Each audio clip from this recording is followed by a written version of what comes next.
Good evening, Littleton, and welcome to the October 10th, 2023 Select Board meeting. We're going to be going into executive session for about half an hour, and we'll resume at 6:30 p.m.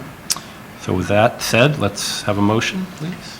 Move the Select Board vote to enter into executive session pursuant to Mass General Law, Chapter 30A, Section 21A2, to conduct strategy in preparation for negotiation with non-union personnel, or to conduct collective bargaining sessions or contract negotiations with non-union personnel. Fire, police, dispatch, DPW. The Select Board will adjourn to executive session and will reconvene in open session after the executive session. Second. It's been moved and seconded by Karen. Roll call vote. Mark. Aye. Charles. Goes aye. Karen. Aye. And I am an aye as well. Thank you, Littleton. We'll see you in a half an hour.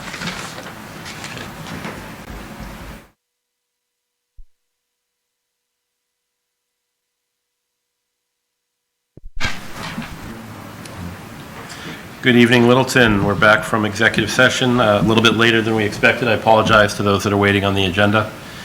We're going to start things off with the Pledge of Allegiance. Allegiance to the flag of the United States of America and to the republic for which it stands, one nation, under God, indivisible, with liberty and justice for all. Thank you. All right, this evening we have not too tricky of an agenda. We have a licensing for Dirigible Brewing for a one-day liquor license. We have a couple board updates, interim fire chief, a couple of gift acceptances, Littleton Conservation Commission as well is going to be accepting, sounds like some piece of land. Is that correct? Yes.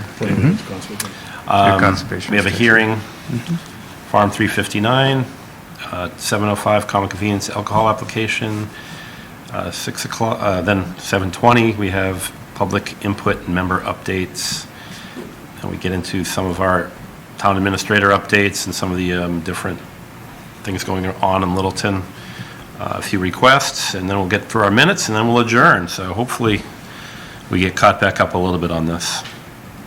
All right, so first up, let's, Mr. Town Administrator, what do you have for us? Sure. Just a couple pieces of mail. First is, I always want to remind people either in attendance here tonight or watching at home, we do have openings on our town boards. So if anyone is interested in that, please either go to the town administrator's part of the website or to the town clerk to express your interest in serving. We have an opening on Park and Rec too, right? We do. That is listed. right. That is not listed. Okay. Yes. Noted. So Yeah, another believe- opening. I think it's an adjoint appointment at our next meeting, so if anyone's Yep. interested, Mhm, put in that's their right. application now. That's right. So for those of you watching at home, please get I know I think it's been posted, but then it is looking like I think it is. This is for the Park Rec Commission, Yes. The commission, correct. which would be an electable position next Correct. June. Correct. Sort of. At the Sort next of. election. Yeah. That's right. That's right. Sort of. That's right. Okay. Thank you, Mark. So as a reminder, anybody who's looking for updates on town activities to please go on the website and sign up for our updates. You will, again, these are different things with public health concerns, town meeting, or even if you want to be signed up to anything like the select board meeting notices, you can do that there as well. So. And then lastly, just a couple updates from Comcast regarding changes in cable. And that's it. All right. Right into the agenda with Dirigible Brewing. Request for one-day liquor license, October 21st at Springdale Farm. We should just get a hologram. Pretty easy for me. Right. Yeah, I'm calling one of the owners of Dirigible Brewing Company here for that liquor license for the Springdale Farm on the 21st. Just a kind of community night, live music. All right. So Oktoberfest thing, pumpkin thing, what is she, Halloween? Halloween? Oh, nice. Okay. Very good. And they have a rain date of the 22nd, since we've been having so many problems with weather this year. Okay, so we can put that into the, It's not in the motion, but we can certainly, if you wouldn't Is it mind the making same that. hours on the 22nd? Same hours, yeah. I was just informed. okay. Any questions or concerns? Everything seems to be in order.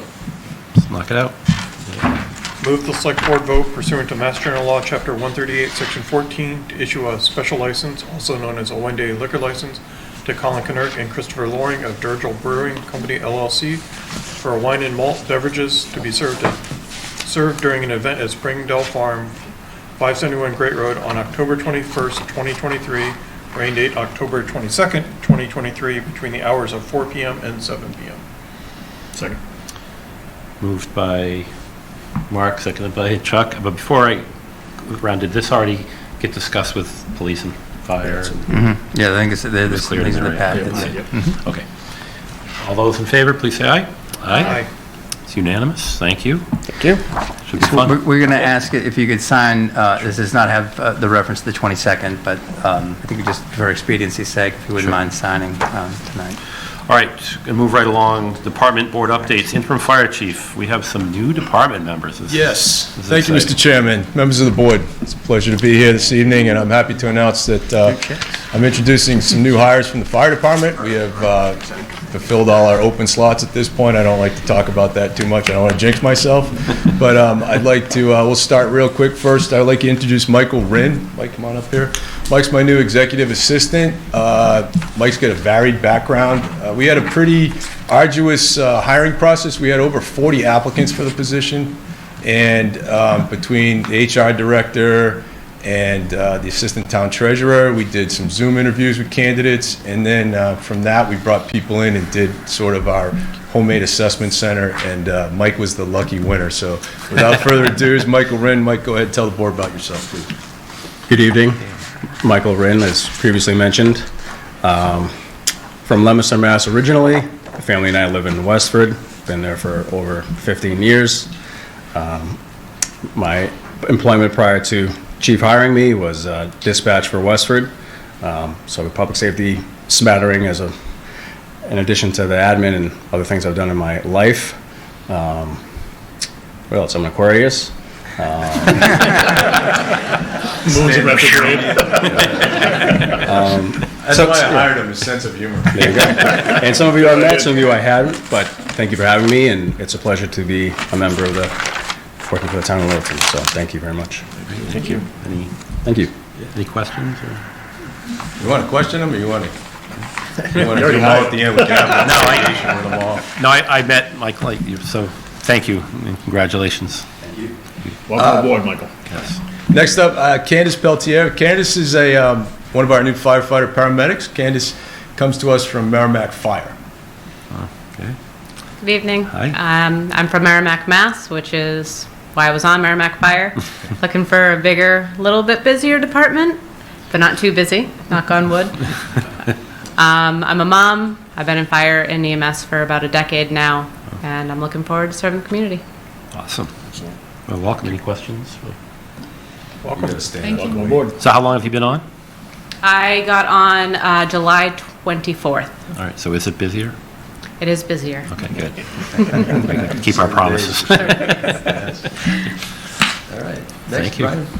So I'd like to introduce Ryan Lloyd. Ryan is also one of our new firefighter paramedics. Ryan comes, he's had an extensive career on the North Shore in a busy 911 ambulance system. Ryan, go ahead. Yeah, so like the chief said, I'm used to working in Revere, Chelsea, so a little bit busier than here, so it's a nice change of pace to come over here. But there's a lot of good people in this department, so I'm excited to learn a lot, and hopefully I'm here for a while. So Great. Well, welcome. Thank you. Welcome aboard, Ryan. Mike. So I'd like to introduce Mike Kilgallen. He's, I call him New Mike because now I have 3 mics. So we have to designate, that's my mic that I introduced first. This is New Mike, and we have car seat Mike, who may not be here tonight. So it makes it easy. I have 3 Seans too, and that's a whole nother story. But Mike comes to us from Sudbury Fire. He's a lot of experience, and Mike, tell him about yourself. Good evening, folks. My name is Mike Kilgallen. I've been in fire in EMS for about 15 years. Also a father of 3 boys, So I come here to relax. Amen. Yes, but this is my third week that's I've got going on, and it's fantastic. I love the crew, love the town. I'm looking forward to spending a long time here and finding a home. So Awesome. thank you. Thank you. Good to be here. All right, well, thank the board for your time this evening, Thank and, and again, I want to thank all the men and women of the fire department for all they do. It's amazing what we get done with the people we have, and here's hoping there's people continue to want to come and work here. So thank you very much. Thank you. I'm going to get You want a picture? Yeah. Sure. With everybody. Okay. Gotta get a picture. I got a few. We got a 7 o'clock dinner break. Oh, that's right. You got to pay for dinner, right? Well, yeah, that's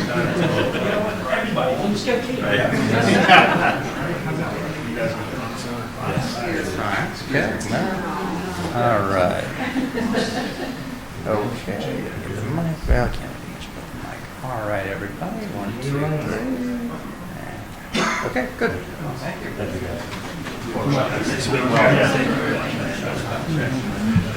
One day I wear jeans. That's good stuff. Well, that's clearing out a lot of people. Good turnout. There's a lot of good stuff on the agenda, guys. All right, we're going to keep moving right along. 7:05. We do have to pause, don't we, with a hearing, right? What's that? Pause for the hearings. Yeah. Just open it, right? Yep. That's right. We can do that. So, yep. Yeah, sorry. I have to open a hearing. We'll be. Okay. Okay, let me get that. So, I don't have the motion to open the hearing, but if you could just, Mark, if you could just, we're going to do, we have 2 hearings tonight. One is for Farm 359, and the other is for common convenience all alcohol application. Is Farm 359 here? Is Katie here? No. So, We can still discuss. we could, right. Yeah. So we've made multiple attempts to reach out to Katie and letting her know that this was going to be heard. So I don't know what to tell the board, other than we've made a sincere effort to reach out to her and just haven't been Let's able open to the make any hearing anyway. contact. So I don't know what's being presented, or I don't know what to tell you on that. I think we should at least make a motion to open each of the hearings and just read the advertisement into Sure. the record, and then we can always vote to continue. Yep. Yeah. That's my suggestion, Mr. Chair. Sounds good. I don't have the. on you. Yeah, so I don't. I don't have the motion. What was? I don't know if we necessarily have to read what was in the paper, Chuck. But this is all I have right now. So from what my team set up for me, so it's the motion. So the question is. Just historically, we've Fair enough. and also read the advertisement. Fair enough. If anybody has the advertisement, that's fine. I just don't. I know you're a little. All right, so we're opening a Thank hearing. you. Okay. Do we want to do them? Okay. The Littleton Select Board will conduct a public hearing on Tuesday, October 10th, 2023 at 7 p.m. in the Sturts Room, Reuben Hoare Library, 35 Shattuck Street, Littleton, Mass. To act on a license applications for a one-day entertainment license, Mass General Law, Chapter 140, Section 183A, as requested by the owner-manager, Katie Oasis, at the premises located at 359 King Street, Littleton, Mass. Proposed day and hours of entertainment, Saturday, October 21st, from 7 p.m. to 9 p.m. for a movie with amplification. A copy of the application may be seen at the Select Board Town Administrator's Office, Room 306 at 37 Shattuck Street, Littleton, Mass. Comments thereon may be submitted in writing to selectboard@littletonma.org or to the Select Board Town Administrator's Office, 37 Shattuck Street, Littleton, Mass. 01460 by noon on Wednesday, October 4th, 2023, or in person at the hearing. Littleton Select Board, Gary Wilson, Chair. Move to open. Second. It's been moved and seconded. All those in favor, roll call. Mark? Aye. Chuck? I'm in favor of opening. Karen? Aye. And I'm an aye. Hearing is open. Do we want to open the other one at the same time, or what do we want to do? You may just want to knock this one out Yeah, first. let's knock this one up, please. All right, so from what I heard, this is a 7 to 9. It's for amplification, yeah. I know that is there anyone here in the public that wishes to speak to this? Okay, we do it. I'm going to Mr. Sanders, please come forward. I'd like to speak to it. And just, it looks like it's just going to be a movie with amplification in this. I just was concerned, there are people. Oh, no, I just want to make sure there was absolutely. nobody It's- that- I just yeah. want to make it clear if it isn't. George Sanders, 672 Great Road. Mr. Chairman, I'm a little concerned with authorizing these alcohol permit. I hear nothing about the safety aspects.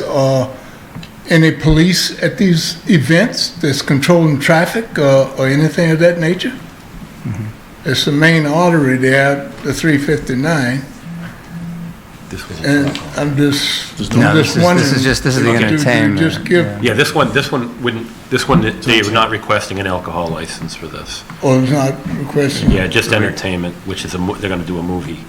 Right. So there'd be no alcohol at this event. So you're right. If there was alcohol, we would definitely, like I did earlier, I would ask the police and make sure. Well, it what was- about the previous one that you gave permit for? Is that The police signed off. Police and fire offered their opinions. Yeah. Yeah. Yeah, Right. so we're good. Good Thank you. point. Thank Thank you. Any One discussion? more comment, close the hearing. and then- Yeah, is there any more public comment on that particular item? So we have to close the public hearing. Second. So moved by Mark, second by Karen. Mark? Aye. Chuck? Aye. Karen? Aye. And I'm an aye as well. Okay, the hearing is closed. The select board vote to approve a one-day entertainment license for October 21st, 2023 for Farm 359 LLC located at 359 King Street, Littleton, Mass. Any discussion? Second. Is there any discussion at all? No? No. Everybody's comfortable with this? All right. All right, so moved by Mark, seconded by Chuck. Mark? Aye. Chuck? Aye. Karen? Aye. And I'm an aye as well. One-day liquor license. Excuse me, entertainment license. Entertainment license. Thank you. That's, All right. Next public hearing, that's 7:05. We're running a little behind on this one. if you could pull up the other. This is for common convenience, Right. all alcohol application. So to let members know, we do have two current open alcohol licenses that we can authorize Handing in this out, town that we have. Okay. And one was from the old Fallon's before it became a bike shop. That was an alcohol license that no longer serves alcohol, so we have that license. And we also have another license when our population crossed over 10,000, we were authorized another liquor license. Okay. So we want to open the hearing and go through that Yep. process. The Littleton Select Board will conduct a public hearing on Tuesday, October 10th, 2023 at 7:05 PM in the Sturts Room, Reuben Hoare Library, 35 Shattuck Street, Littleton, Mass. To act on the requested change of category for a wine and malt off-premises license to all alcohol off-premises license under Mass General Law, Chapter 138, Section 15, submitted by licensee Joseph Mansour, manager 3J's and G Incorporated, doing business as Common Convenience, 5 Stevens Street, Littleton, Mass. Change to all alcohol off-premises from wine and malt off-premises license. Days and hours of operation, Monday through Friday, 5 a.m. to 9:30 p.m., Saturday, 6 a.m. to 9:30 p.m., Sunday, 6 a.m. to 6 p.m. A copy of the application may be seen at the Select Board Town Administrator's Office, Room 306 at 37 Shattuck Street, Littleton, Mass. Comments thereon may be submitted in writing to selectboard@littletonma.org or to the Select Board Town Administrator's Office, 37 Shattuck Street, Littleton, Mass. 01460 by noon on Wednesday, October 4th, 2023, or in person at the hearing. Littleton Select Board, Gary Wilson, Chair. Move to open the hearing. Second. Moved by Mark, seconded by Chuck. Mark? Aye. Chuck? Karen? Aye. And I'm an aye as well. The hearing for common convenience all alcohol application is open. I think we have an attorney at the Good evening, yes. Joe has asked me to be the mouthpiece for common convenience. I finally put together what the 3 J's and the G mean. It's Joe, Jason, John, and Grace, which is a family business, which is nice to have in the community. I don't know if you have any questions, but I'll just say that they've been a great partner in the community since 2004. 2004, 2005, when they first purchased the business and everything. I think it was around 2005, 2006, where they were given the beer and wine license. But for one early on event that had a part-time employee, they've had a 15-year great track record of alcohol sales for just beer and wine. And they're looking forward to expanding and having a net added value for their business, and also to provide a service to the community as well. And it's a decent location with enough parking and access to it. So with my office right across the street, now I have choices. And I'm an Aries. I just couldn't resist. Yeah, well played.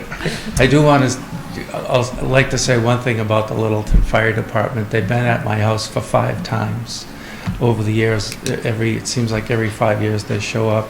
3 times I've been carried out for medical issues. 1 time I've been carried in because I was coming home from the hospital, not because they stopped me on the way home.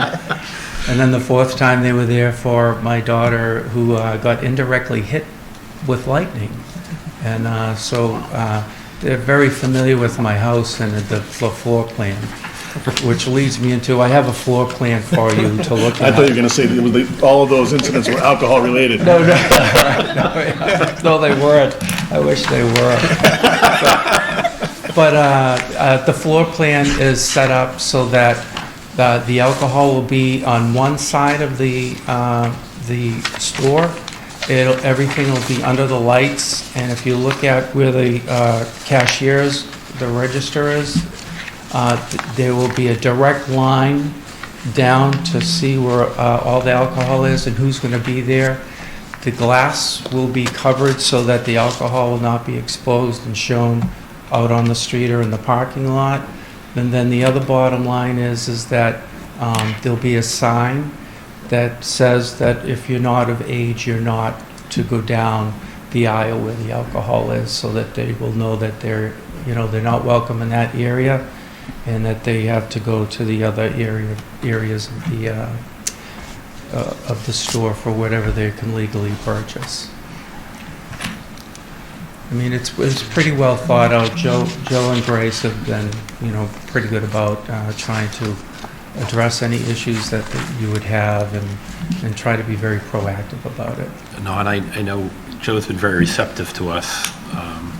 When I saw this, I know I went down and you took me on a tour and walked me around to show me exactly this, so I can actually, I got to see it in person. So I like the layout. I think it's going to work there. So I know we've got a lot more coming potentially with what you have some bigger plans for the property. So baby steps, one Yes. step at a time. I think I actually transition. saw him in the act of doing some renovations. Manipulating remodeling. everything. It was nice to see him sweat a little bit. Still hasn't sold me the winning ticket, but I won't hold that against him with regard to this application. any questions from the board before I open it up to the public? Just one question, with where the wine and liquor, are you going to rope it off when sales aren't allowed by the state? Yes. Okay. Similar to what Donlands and the other, Yeah. Well, they don't actually rope it. I was just asking if there's going to be like a chain or something across or something, so people aren't in that area when they're not supposed to be. No, I That's just, good. no. Okay. All right, well, thank you. All right, thank you very And much. we'll, now, I'd like to, anyone in the public here for this part of the hearing would like to speak to this? All right. With no further discussion, Do we want I will to, close the public. Oh, sorry, do we need to introduce the one letter that we received, or is that already in the record? Should already be in the record. Yeah, there is a, Mm-hmm. yes. Just so we received the letter in the affirmative. We Yep. did Sure. receive one letter from neighbor. a neighbor in support of this establishment, so one of the abutters, so that was really the only, that was the only feedback that I received, Yeah. and we all received through that. So do we want to close the hearing? Yes, please. Move to close the hearing? Second. Moved by Mark, seconded by Karen. Mark? Aye. Chuck? Karen? Aye. And I'm an aye as well. The hearing is now closed. We're going to look for a motion on issuing a liquor license. Move that the select board vote to approve the request to change the category from wine and malt beverages to all alcohol beverages license under Mass General Law, Chapter 138, Section 15, submitted by licensee 3J's and a G Incorporated, doing business as Common Convenience, 5 Stephen Street, Littleton, Mass. Second. Moved by Mark, seconded by Karen. Mark? Aye. Chuck? Aye. Karen? Aye. I'm an aye as well. It's unanimous. Congratulations. Thank you. Thank you. Thanks for doing your business in Littleton. Now we just need to do something about those lottery tickets. They get that $1.75 billion. Okay, moving right along. If I win the 1.7 billion, Liz, Tread's all set. For years to come. All right, we're going to get back on. Thank you, Liz, for your patience. Where are we at here? With, for Elder and the- Human Services, acceptance of the following donations: a $10,000 gift from Friends of the Council on Aging and a $1,000 from Peter Barbella donation to Tread. Right? That's it. Okay, you're working. Good evening, Liz Trudiak, Director of Elder and Human Services, here to respectfully request the acceptance of these two very generous gifts for our TREAD fund, which is tax relief for the elderly and the disabled. We currently have 16 applicants who applied for the TREAD fund this year for some tax relief. So this is great timing for these two very generous donations. Would you like me to separate them into two requests for acceptance? We have two separate motions for it, Liz, so I mean, we just try to combine them for efficiency's sake. So unless the board has any other questions, typically, the board just accept this. Yep. Typically just Well, accept thank you to these the with Barbella family with thanks. and the Friends. I just have one, on the Friends donation, was that from their annual fund drive, or was this something? That was separate. The Council on Aging Board requested the Friends have this donation come to TREAD, and they very generously agreed to do so. Okay, thank you. We ready for a motion then? Ready for motion? I am ready, sorry. Move the select board vote pursuant to Mass General Law, Chapter 44, Section 53A, per its policies on solicitation and acceptance of monetary and non-monetary gifts for public purpose, to accept a donation to the Department of Elder and Human Services, EHS, in the amount of $10,000 from the Friends of the Littleton Council on Aging to the TREAD Fund, and move to the select board vote pursuant to Mass General Law, Chapter 44, Section 53A, per its policies on solicitation and acceptance of monetary and non-monetary gifts for public purpose, to accept the donation to the Department of Elder and Human Services, EHS, in the amount of $1,000 from Peter Barbella to the TREAD Fund. Second. Moved by Mark, seconded by Karen. All those in favor, say aye. Aye. It's unanimous. Thank you. Good I'm going to say it Thank you. again. We need to get this Yes, So Mark's you're working on it. authorized. Yeah, it is, Thank you. actually. It's in coming. process, yeah. Yeah. All right, going to move right along. Request of the Littleton Conservation Commission and point, am I reading this? Is this LC1? What are we looking at? Yeah, this is 4C. I believe this is Attorney Lyons. Thank you. Who is here to present Good evening.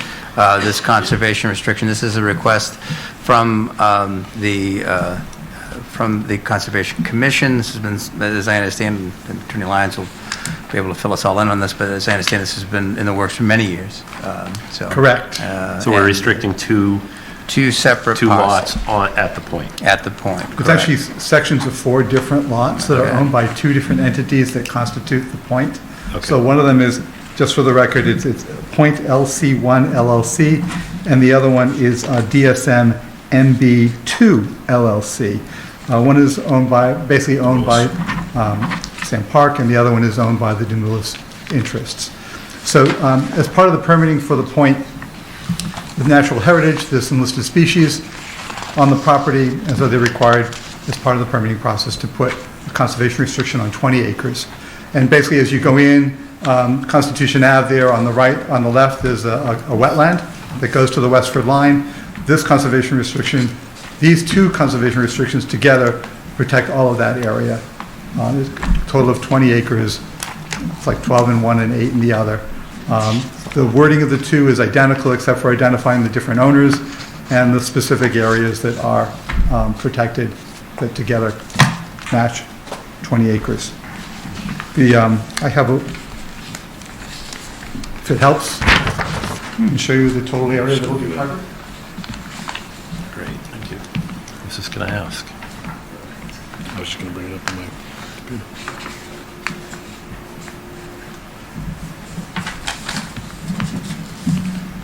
So the Conservation Commission approved the conservation restriction and agreed to accept to be the holder of this these conservation restrictions during their meeting on September 19th. I still need to get signature from Natural Heritage and from Secretary Tepper at EEA. But in the order of things, you're next. Mm-hmm. And just to let the board know, the Conservation Commission, we've worked to get those, get their signatures via DocuSign. So once we package that, your signatures with that, then pass it along to Attorney Lyons, and then proceed forward to execute the remaining pieces there, so that we can then record the conservation restriction. My hope is to get this done before I retire a year or so from now. Does Conservation have any plans for this? I mean, I know that area is all the reeds, and then it goes, I was surprised to see how far this goes up behind the property as well. Are they talking trails? Are they? Yeah, I'm boardwalks? not sure. They hadn't expressed anything other than we confirmed that they supported the acceptance of the conservation restriction. There is a trail that goes through the property, along the edge of largely along the edge of the conservation restriction, where the retention basins are. There's a trail that goes along there, and just of interest, those trails will be open to the public. If a problem arises, the owners can shut those trails down, but then they have to let the Conservation Commission know why they're doing it. And what I'm thinking is if vandals are going in there, if it's getting trashed, they can shut it down. And then basically there's an opportunity for the Conservation Commission to come with perhaps the press present to say, this is what the problem is. You know, if people stop it, the trail can be reopened. Is to put some light on the problem if it arises. Do you know if it's ADA compliant right now, that trail? If it's ADA compliant? Oh, I'm sure it's not. It's not. Okay. And we're totaling 27 acres, is that right? Yes, the conservation restrictions themselves total 20 acres. This is right. I didn't know there was 20 acres in there outside of the buildings. This is pretty amazing. So I thought the paperwork indicated 27 acres. So the total parcel of one of the owners is 27 acres, of which 8.37 is subject to the conservation restriction, and on the other one, the total parcel is 11.65 acres, and but the two of them together are exactly 20 acres under conservation restriction. Okay. With two lots, you have to be developed on the parcel. I believe that's correct. This is good. I mean, this is good news. So it's land. Yeah. So Protecting it. Any questions on? So just in terms of logistics, I'm asking the board to approve both conservation restrictions. Yep. If you want to sign them tonight, I'm a notary. If there's someone else who can act as a notary, that would be better. But I can do that if I'm the only notary present, or it can be done, you can sign another time and just approve tonight, whatever works best for you. Well, we're going to definitely do the motion right now. Motion's up. Move the select board vote to accept conservation restrictions on two parcels located at the point in Littleton, 812 Constitution Avenue, Littleton, Mass. Book 1485, page 130, and book 10464, page 49. Second. Second. With the correction of 01464. 01464. But been moved by Mark, seconded by Chuck. All those in favor? Aye? Aye. Aye. It's unanimous. All right, thank you. Thank you very much, Mr. Chairman. Thank you, members of the board. Mr. Lyons, if you can be in contact with our office tomorrow, we can make arrangements to make sure we get this done too. That'd be great. Thank you very Our much. town clerk. That's fine. Okay. Thank you. Thank you. Mr. Chair, would it be possible, our DPW Director, Steve Yonley's here, would you mind taking accordingly item 7C out of order so that we can release him for the evening. 7C. Is he still here? There he is. So, Hey, Ryan. okay. We're okay signing this, not in the presence? Yeah, the town clerk will get it tomorrow. You have to watch the video. Yeah.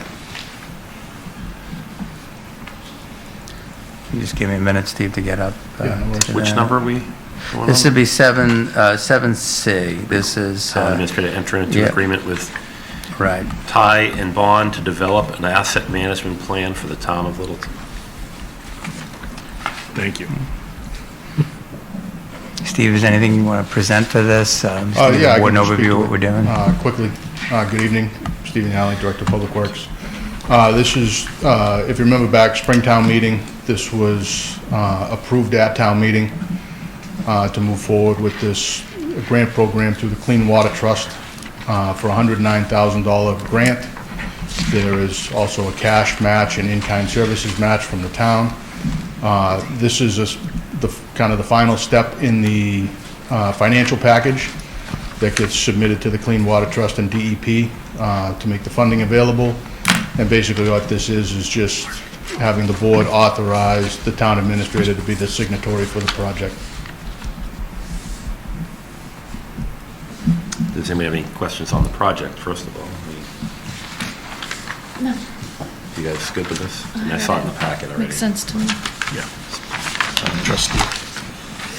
All right, if there's no questions, let's get a motion.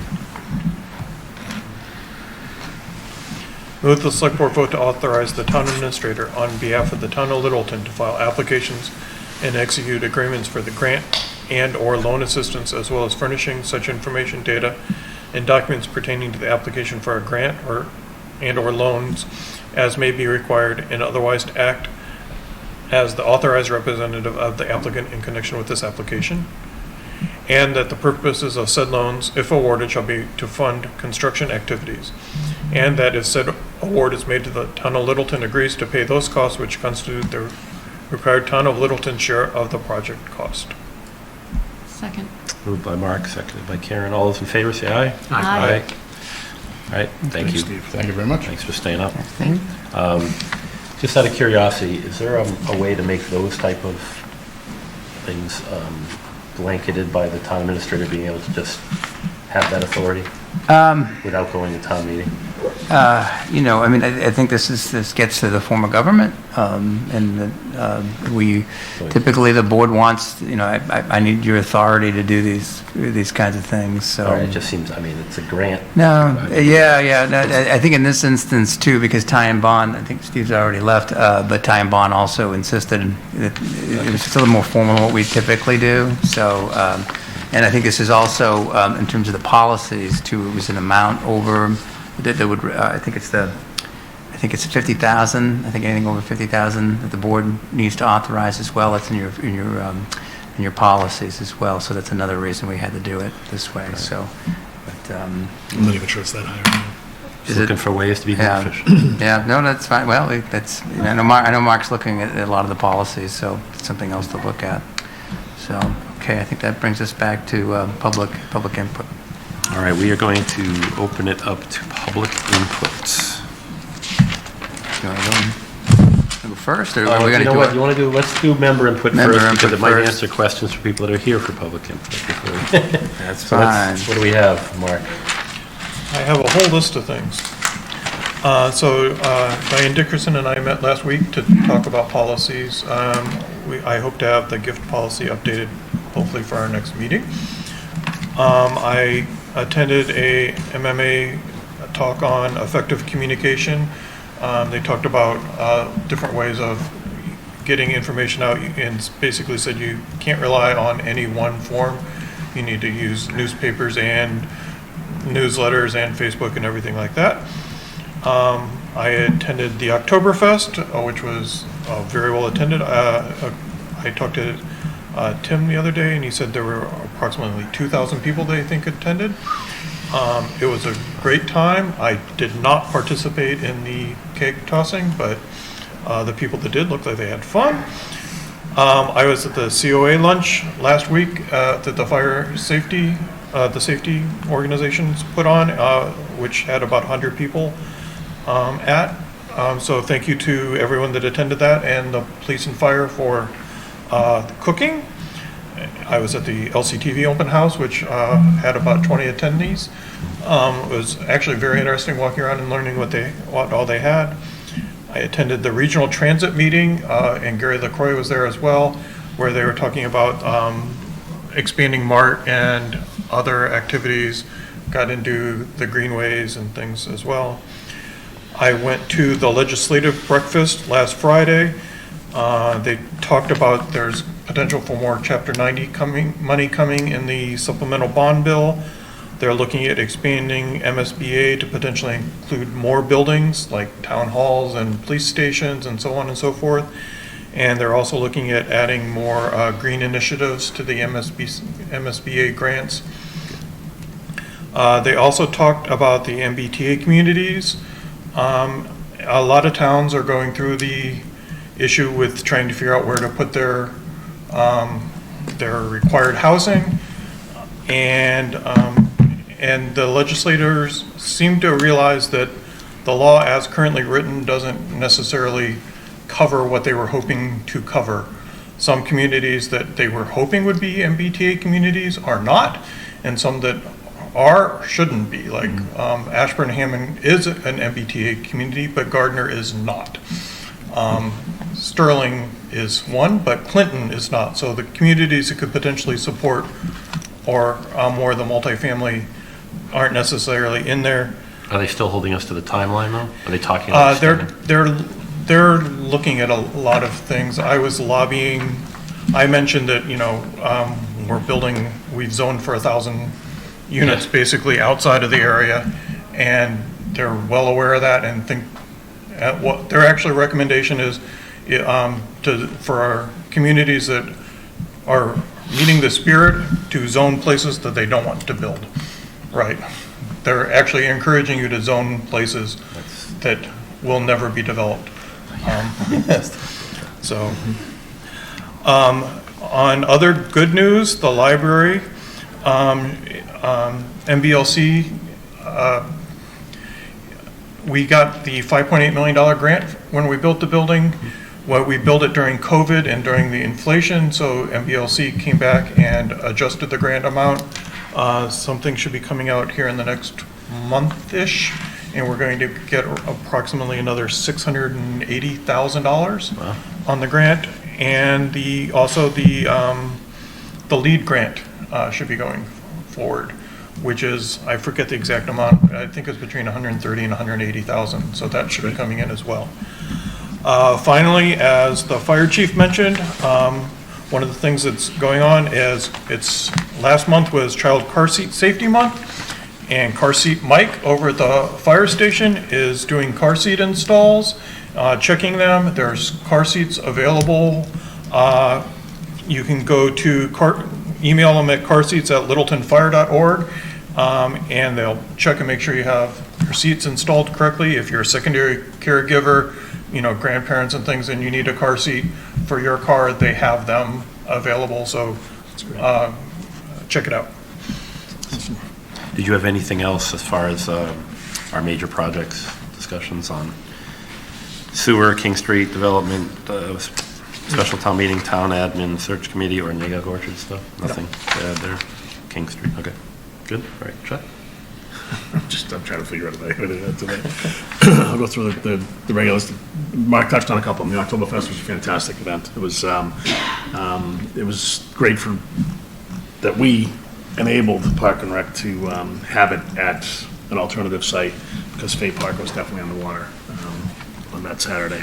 And the Poli companies. The Poli companies stepped up and allowed the town to use the property in front of the IBM building. And everybody commented on it. First of all, it was dry. There was plenty of parking. It was just, the other benefit was marketing. People were driving by saying, "Oh, what's going on here?" And, probably got a few people from that 2000 that showed up. But hats off to the whole PRC team. They were all there. Many in Lederhosen, which was kind of fun to see, and for all the vendors for supporting it as well. Like Mark went to the LCTV open house. Can't say enough about what we have 3 people that essentially, and then volunteers, that run our Littleton Community Television. And they do a great job, and they do so much beyond just filming our meetings. They're at all kinds of community events, not just with video, but also taking still photos. And they did, when the police went for accreditation, they took all the photos, professional photography, which was required to be submitted with the application for reaccreditation. So there's a lot that they do that we don't always think of. And so thank you very much to all those, not just Mark, Kirby, and Judy, but Damon, and just the Glorioso, everybody in their committee as well. SLSBC, the Shaker Lane School Building Committee, we chose to submit the request for services packet for the OPM. The OPM packet, we basically authorize them to submit that to MSBA so that we can move forward with requests for services and start getting some of the vendors back. Looking down the list, so that was one of them.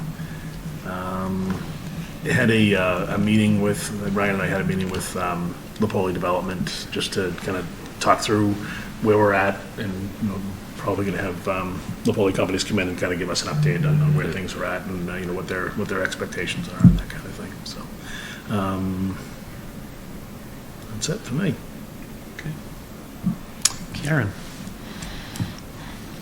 So, I actually wrote it down, so let me pull up my notes here. All right, so Master Plan Implementation Committee met last week and went over the presentation that'll be coming up for town meeting, and so that's in draft form, and everyone's looking forward to that. I think it's a great addition, so they're working on it hard. I spoke with Tom Harrington and Jenny Merrill regarding the orchard and the structure, potential structure and considerations to take into account for a future IFB, RFP, or RFI. The Orchard Group is meeting later this week, and I'll be able to debrief them as well on that conversation. But we're starting to make progress on next steps. So, I wanted to congratulate the Littleton Youth soccer players who participated in the Pepperell Fall Classic this past weekend, and their coaches, and thank everyone who came. And it was a great event. One day of rain, one day of sun, and one day of a little bit of both, so not bad for a fall weekend. And then I actually had a question, if we can follow up regarding the Parks and Rec Commission opening. We had discussed whether we might be able to put appointments out that become open on the alerts. Mm-hmm. Is that something that we can take up again? Yeah, I guess, yeah. I don't know if I remember No, that. just I don't know what is that a difficult process to put these out on the alerts so that they? It depends. I mean, because the issue with the alerts is that that to some extent you have to watch fatigue aspect of that. Mm-hmm. So if we do have our share of openings, so I mean, I'll do what the board what the board wants. It's just. I mean, I'm more inclined on ones that are elected. Like that one is, that's right. So an elected position makes more sense to get it out there, because obviously there's a reason why it's an elected position. We can do that. Right, yeah. So, because I think, the last time we had an elected position that came up, there were several folks that said, had I known. Know about it, right. I would have, thrown my hat in the ring, so. Yeah. Okay. And that's all from me, thank you. We need a town crier. Yeah, town crier. Just real quick, just echoing all the events that have taken place over the last few weeks with the barbecues and the Oktoberfest and the barbecue was going on at the fire station. I actually as chair, I was able to participate and attend the reaccreditation of our police department. Had a award ceremony at the Marlboro Country Club where all the police departments that are being accredited get their accreditation at that time, get their award. as well as some other certifications and things. So Littleton did receive their re-accreditation. I believe it's their third or second accreditation. So that's a big deal. The state looks at that very highly, and I know a lot of work goes into that. So just congratulations to the Littleton PD. Staying on the Littleton PD, I was able to sit in as a board panelist for the lieutenant interviews for the police department. And I believe it's been announced already, so I can probably say Lieutenant Landry has been I'm not sure. selected as a lieutenant in Littleton for our first lieutenant. And before we had a deputy, we used to have lieutenants. Now we have another lieutenant, which Lieutenant Landry is going to fill those positions. We had 4 individuals in the police department that ran for the position, and I will tell you that Littleton is going to be in good hands for years to come. There's some very good talent in the department that very competitive for that lieutenant position. So I feel really good about years ahead for us for that department. Let's see. LCTV Open House was a great event. We got some music in too. It was great to hear while we were there as well.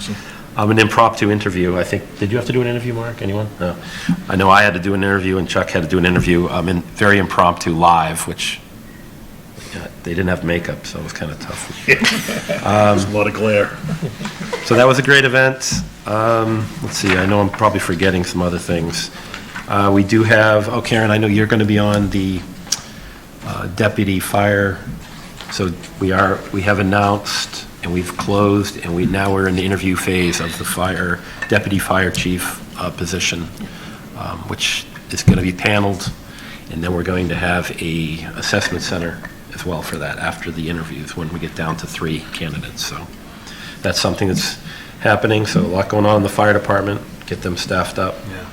Yeah.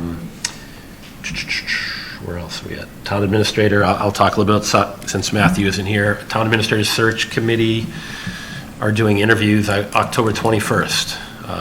So that panel will get that down to, I believe, our current bylaw states that that panel will give the select board no less than 2 candidates for us to make a determination on who will be our next town administrator. So that's where we're at. Those interviews will take place later in the month, 21 October. And what else do I have on this? I attended a barbecue, the Shattuck Street community put on an annual, they kind of do an annual barbecue. They haven't done it in a while. End of summer. End of summer barbecue, excuse me.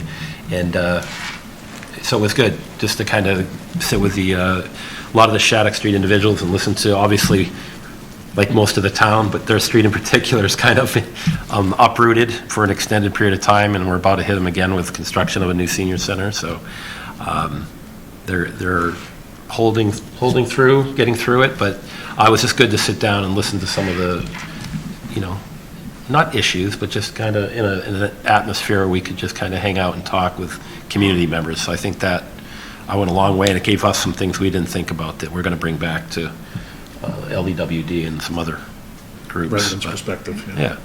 I think that's really it. I actually have to mention before I know we have a presentation later on with the exploration of real estate tax relief for seniors presentation. But I did want to mention the dinner that's coming up next Thursday, the 19th, correct? Is that? I don't want to be wrong. So the presentation we're going to see in a few minutes is going to be the same presentation that we provide at the senior dinner on the 19th. With that, I would ask that you sign up for that. There hasn't been a whole lot of people that have signed up. There's a number I know that went out in the broadcaster. Please call that number so we know, kind of get a good head count. We also are doing this presentation at a luncheon, the 25th, thank you. So a luncheon, and this is really going to go over, you'll see it tonight, but some of the things that are underutilized in Littleton for a lot of our seniors and for tax relief and different programs available to you. All right, that's a very long-winded explanation of what I've done the last couple of weeks, but that and this, I do work for the State Department, so there's a lot going on in the world right now, as you know, so that my sleep schedule's a little off, so if I'm a little off, I'm going to blame it on that. But outside of that, let's move on to... Mr. Chair, just a couple quick updates on my end, too. Just want to make the board aware, we've kicked off the fiscal year 2025 capital and operating budget processes. So we've got memos out to our department heads, waiting for them to enter their information and provide feedback to us. Capital's due on October 23rd, and operating budget's due back on October 30th, but wanted to keep the board updated to know that process is moving forward. Regarding our November 1st special town meeting, the warrant is currently out at the printer to the warrant report. We just want to give a heads up to the board. We will need to probably revote one of the articles. We received another bill of previous years from the fire department for I think this was billing for our ambulance. So something we need to probably revote at another meeting. This will be one of the handouts at town meeting, unfortunately. And we're also trying to set on the calendar for the chair and the vice chair, as well as town clerk, finance committee, et cetera, coordinate our regular coordination meeting that we have before town meeting, so that we can begin to plan that process. I think we're looking at maybe Monday morning at this point right now. So I think Lisa should have reached out to you, Chuck, and to Gary regarding your availability. So we think we sent out a few dates and times too. So I just wanted to make sure you were aware. Monday the 30th. Okay. Yep, that's it. One alibi for me. This is more for our board, but the housing secretary is rescheduled, I believe, with us. That was going to be on the 17th, so I'll get more information. No, rescheduled again. Okay. Pass that on. Okay. All right, public. Let's come on up, Mr. Sanders. And we got a few, but we'll let George come up. How are you?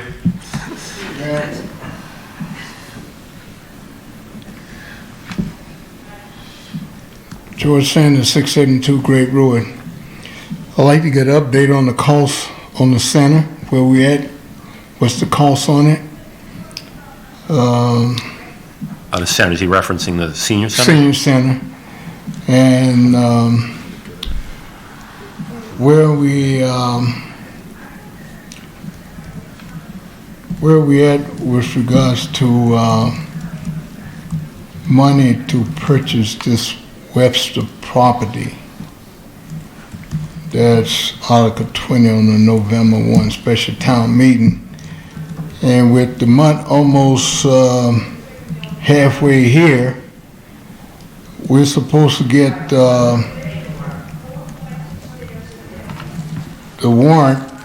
It's supposed to be in, 2 weeks prior to the warrant date? This Friday. I think we're running pretty close on that. And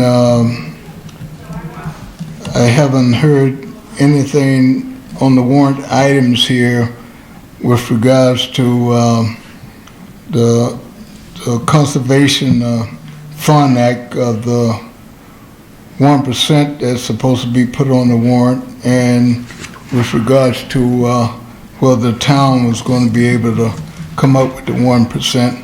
Thank you, Mr. Chairman. Thank you. I can speak, well, to that, George, I'll let you know that that article was pulled, the CPC article for the 1%. We have to do a little more research before we even attempt that, so I think we'll see that probably at a future town meeting as our town finance team and everybody gets together to try to look at our side of it and see what we can do, and we'll probably see it at a future town meeting. On that one, Ryan, I don't know, Have you set in on the senior center cost estimates at all? Yeah. I mean, the bids are out now, so They are, yeah. I don't know, there's really nothing Okay. much to report on that one. I mean, the warrants, as I gave the update, George, is out the printer. The hope is that that's going to be sent out to households this weekend, either Friday or Saturday, so we're on schedule for that. Regarding the money for Webster, I think that's something that, Gary's been working with the Finance Committee to present something, but, that's... Yeah, George, as the town knows, or it should know from last meeting, that the Webster property, the ask is over the appraised value of the property, so under the rules, we're not allowed to use CPC money to purchase that property on any level. So I've asked the chair of the Finance Committee, his team, to kind of start drawing up some ideas of how we're going to pay for this and what this looks like. If it passes. If it passes. We always have to look at if it passes in the November town meeting by a 2/3 vote. We're going to have to find a way to finance that, and what's that going to affect as far as some of the needs that the town might have to forego staffing-wise, and I want a clear look at that. And that's if there's a discussion. I also wanted to see what it looks like outside the levy. I want to know what that looks like to a tax bill. So I want to give the public as much information as possible with that. So we'll probably see, I'm going to suggest the Finance Committee give probably a presentation so people have a clear understanding of what that looks like at the town meeting. Once the property, I guess the conservation gets up and speaks to the purchase, the property goes over the property and everything, and then I'll have the finance team kind of go over what that looks like and how we would attempt to pay that. I just wanted to comment on two things. One, about the senior center cost. They was in the process of trying to reduce the cost down more. Did we ever achieve that objective? And two, with the Western property, I have a little bit of concern with us putting this before the taxpayers, and we have no avenue or means of purchasing it, because that's sort of kind of backwards. And going to get some property, and you want us to say, yeah, buy it, and then you'll figure out how you're going to pay for it, and then you got to come back, but we told you that you could buy it. That doesn't fly. That doesn't make sense. Yeah, George, I don't know if you watched the last meeting. So the Finance Committee voted, obviously, I believe it was 5-1. I think they had 6 members, 5-1 against the purchase of the property due to the finance piece. Our board was split as well. Our board is a 3-2 vote. This is a Conservation Committee article that they put forward to purchase the property. They wanted to stay with the article. Our board decided 3-2 to keep the article on the warrant and put it in front of the populace in the fall. And now the finance team is being charged with, okay, if this passes, how are we going to do it and what it's going to look like? So they can't use conservation money to make the purchase of it. At all. And the conservation is the one that's putting it up and asking. And I just don't understand that. It's CPA. CPA, whoever it is, CPA. Yeah. The CPA, the CFC, it's all the same ball of wax there. Conservation is putting it forward, and Yes. we can't use CPA funds. Two different Well, I know there's two different Yep. entities. We're talking about the money over here with the 1%, and we're talking about the committee over here. Well, I'm just giving you my thoughts behind it. I think we're doing stuff backwards here, and I think the taxpayers deserve better. When it comes to repurchasing something, we should know where the money's at. All right, thank you, George. Thinking on that, sir. Thank you. All right, please. Are you sure? Okay, come on up.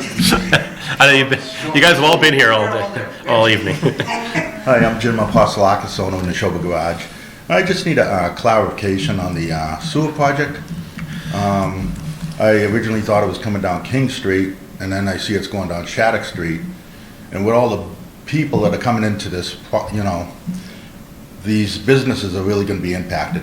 My Garage, Littleton Cafe, Badger Funeral Home. Originally, it was supposed to come right down King Street. We all voted for it. And I just wonder why it kind of looped around us. You know, it doesn't seem fair. You know, we have an impact on the town, huge, as a matter of fact. As a matter of fact, I'm probably gonna be one of the only garages left. And, you know, and I have property for a pumping station, if you guys, you know, need one. So, you know, I do have land behind my shop. It's just, I was really, you know, flabbergasted when I saw it going down Shattuck Street, because originally I didn't hear anything about Shattuck Street, but I did hear it coming down King Street.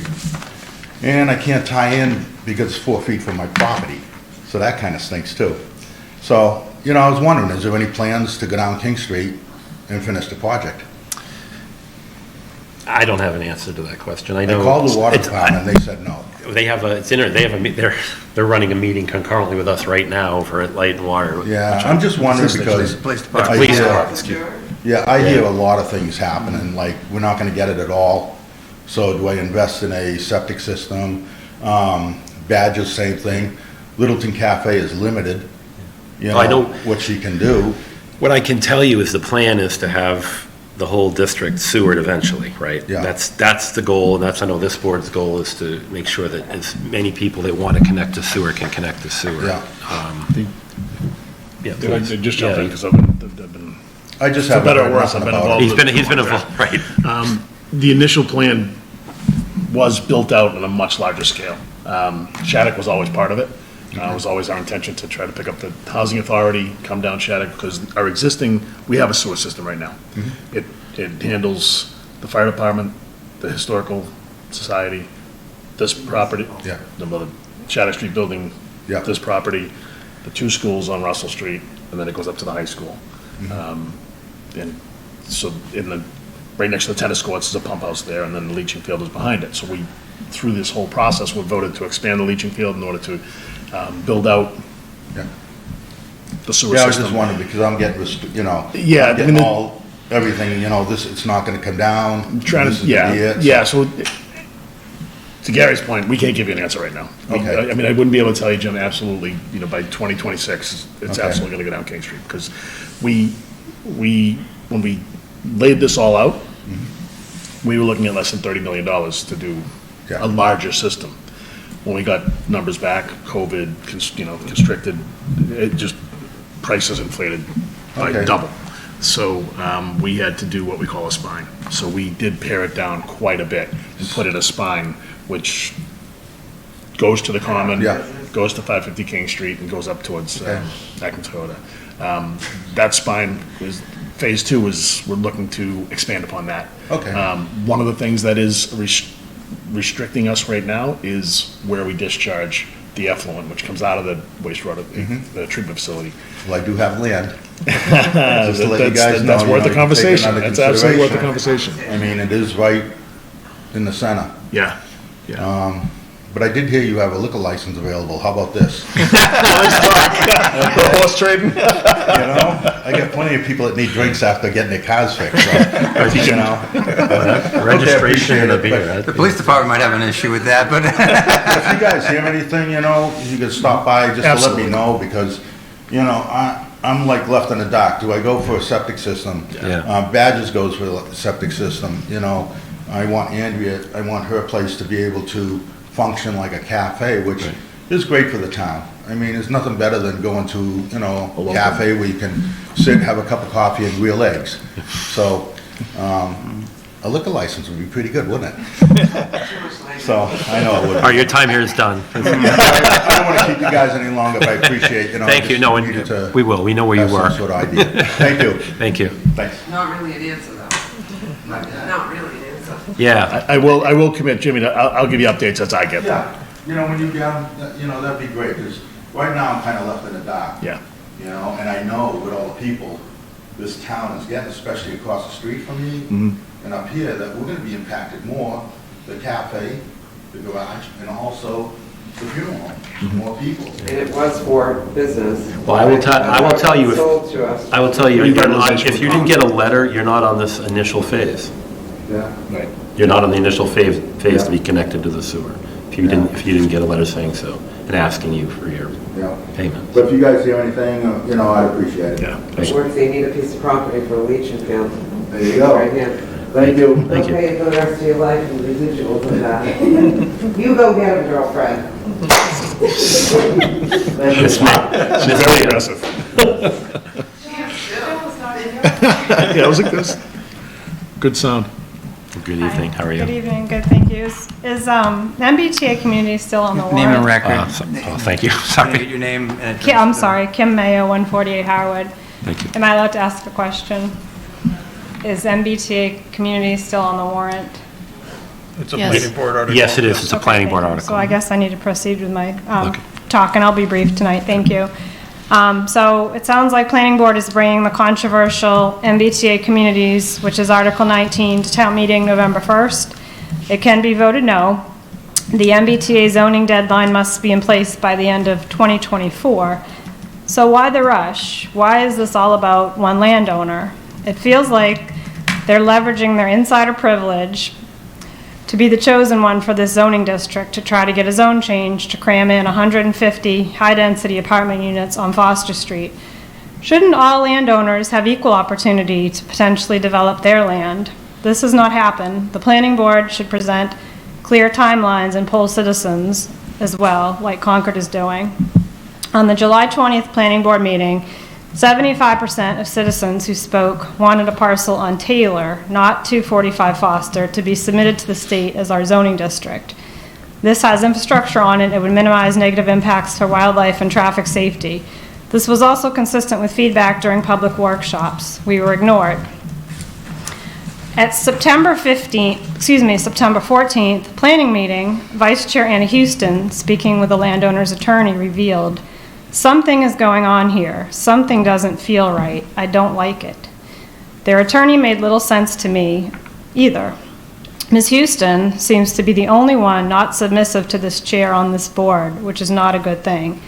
I'm so tired of big developer and insider interests. We just heard from 2 small business owners tonight who may not even be able to tie into the sewer. At the 1 hour 47-minute mark of the September 14th planning meeting, Chair Montanari admitted, quote, "We're not really doing what the master plan is saying, but he wants people to think it is. Go to LCTV and watch these archived videos." All of the above, including the fact 245 Foster is undeveloped land, is not a good look for Littleton. I'm embarrassed by the planning board. Vote no on MBTA communities November 1st. Many would like to see this chair finally sunsetted. Let the vice chair be the chair. That board should rotate like the select board. Never again should a chair profit off a development like sewer when he sold his 242 King to the town for $1.5 million. Many felt an egregious abuse of authority. How many years has he been chair? MBTA communities is new, fluid, and complex. Thank you, Mark, Selectman Mark, for your update tonight. My understanding from another selectman is once 245 Foster is hopefully rejected, another parcel can be submitted at a later time for the town to consider a rezone to allow for high density or not. Abuse of authority, old boy, insider deals, big developer interests, and reckless development have no place in our beautiful Littleton. Thank you. Thank you, Mr. Can I just say that the planning board, I believe, is holding a hearing on the MBTA communities at their meeting this Thursday. Okay. Thanks. All right, no more public input, we will move on. Do we have, that's it for public, correct? Okay. There's no more public. There's no more public. All right, we are at request from prospective Eagle Scout Linus Nealand to add a sign at the top of the stairs at the ball field located behind the Town Hall, 37 Shattuck Street. I have All right, 2 papers. great, thank you.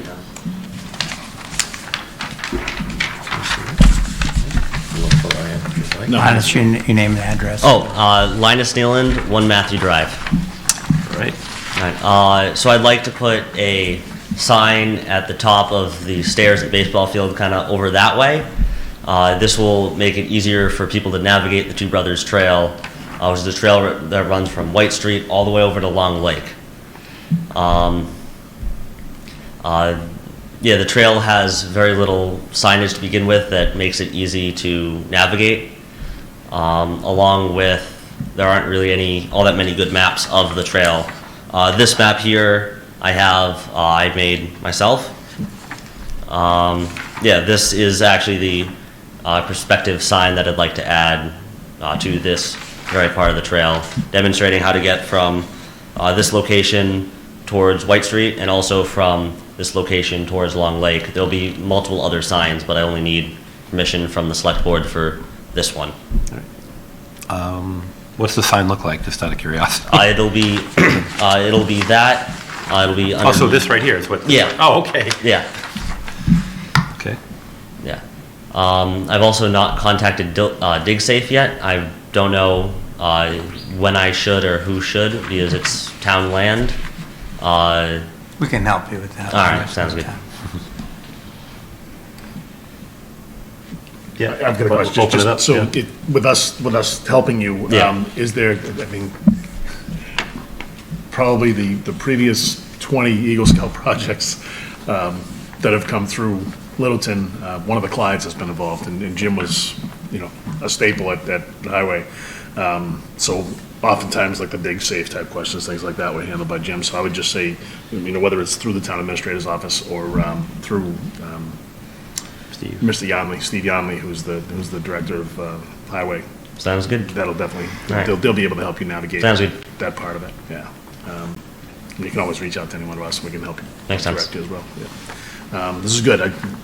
We went Oh, back and yeah. forth a little bit on email, and this is a good image of it, and it definitely tells a story, and frankly, I didn't know that, I've done the trail between White Street and behind the track. Yeah. And come up the path, but I never knew that there was a connection between that trail and, across from the Congregational Church. Oh yeah, it goes quite a bit further than you'd think. Yeah. I knew the whole part on the other side of King Street, but I knew the little piece off White Street to the track, but that the red section is what I never realized was part of it and connected it. Oh yeah. So this is great. It's an education for me, that's for sure. Yeah, there was a signpost saying Two Brothers Trail at the top of the hill, kind of closer to the library. That one, I believe, has been taken down. And there's also a signpost out kind of in front of Town Hall at King Street, also saying Two Brothers Trail to Long Lake. Doesn't give any other descriptions on how to get there. You figure it out. It's here. Oh, yeah. You're on it. Yep.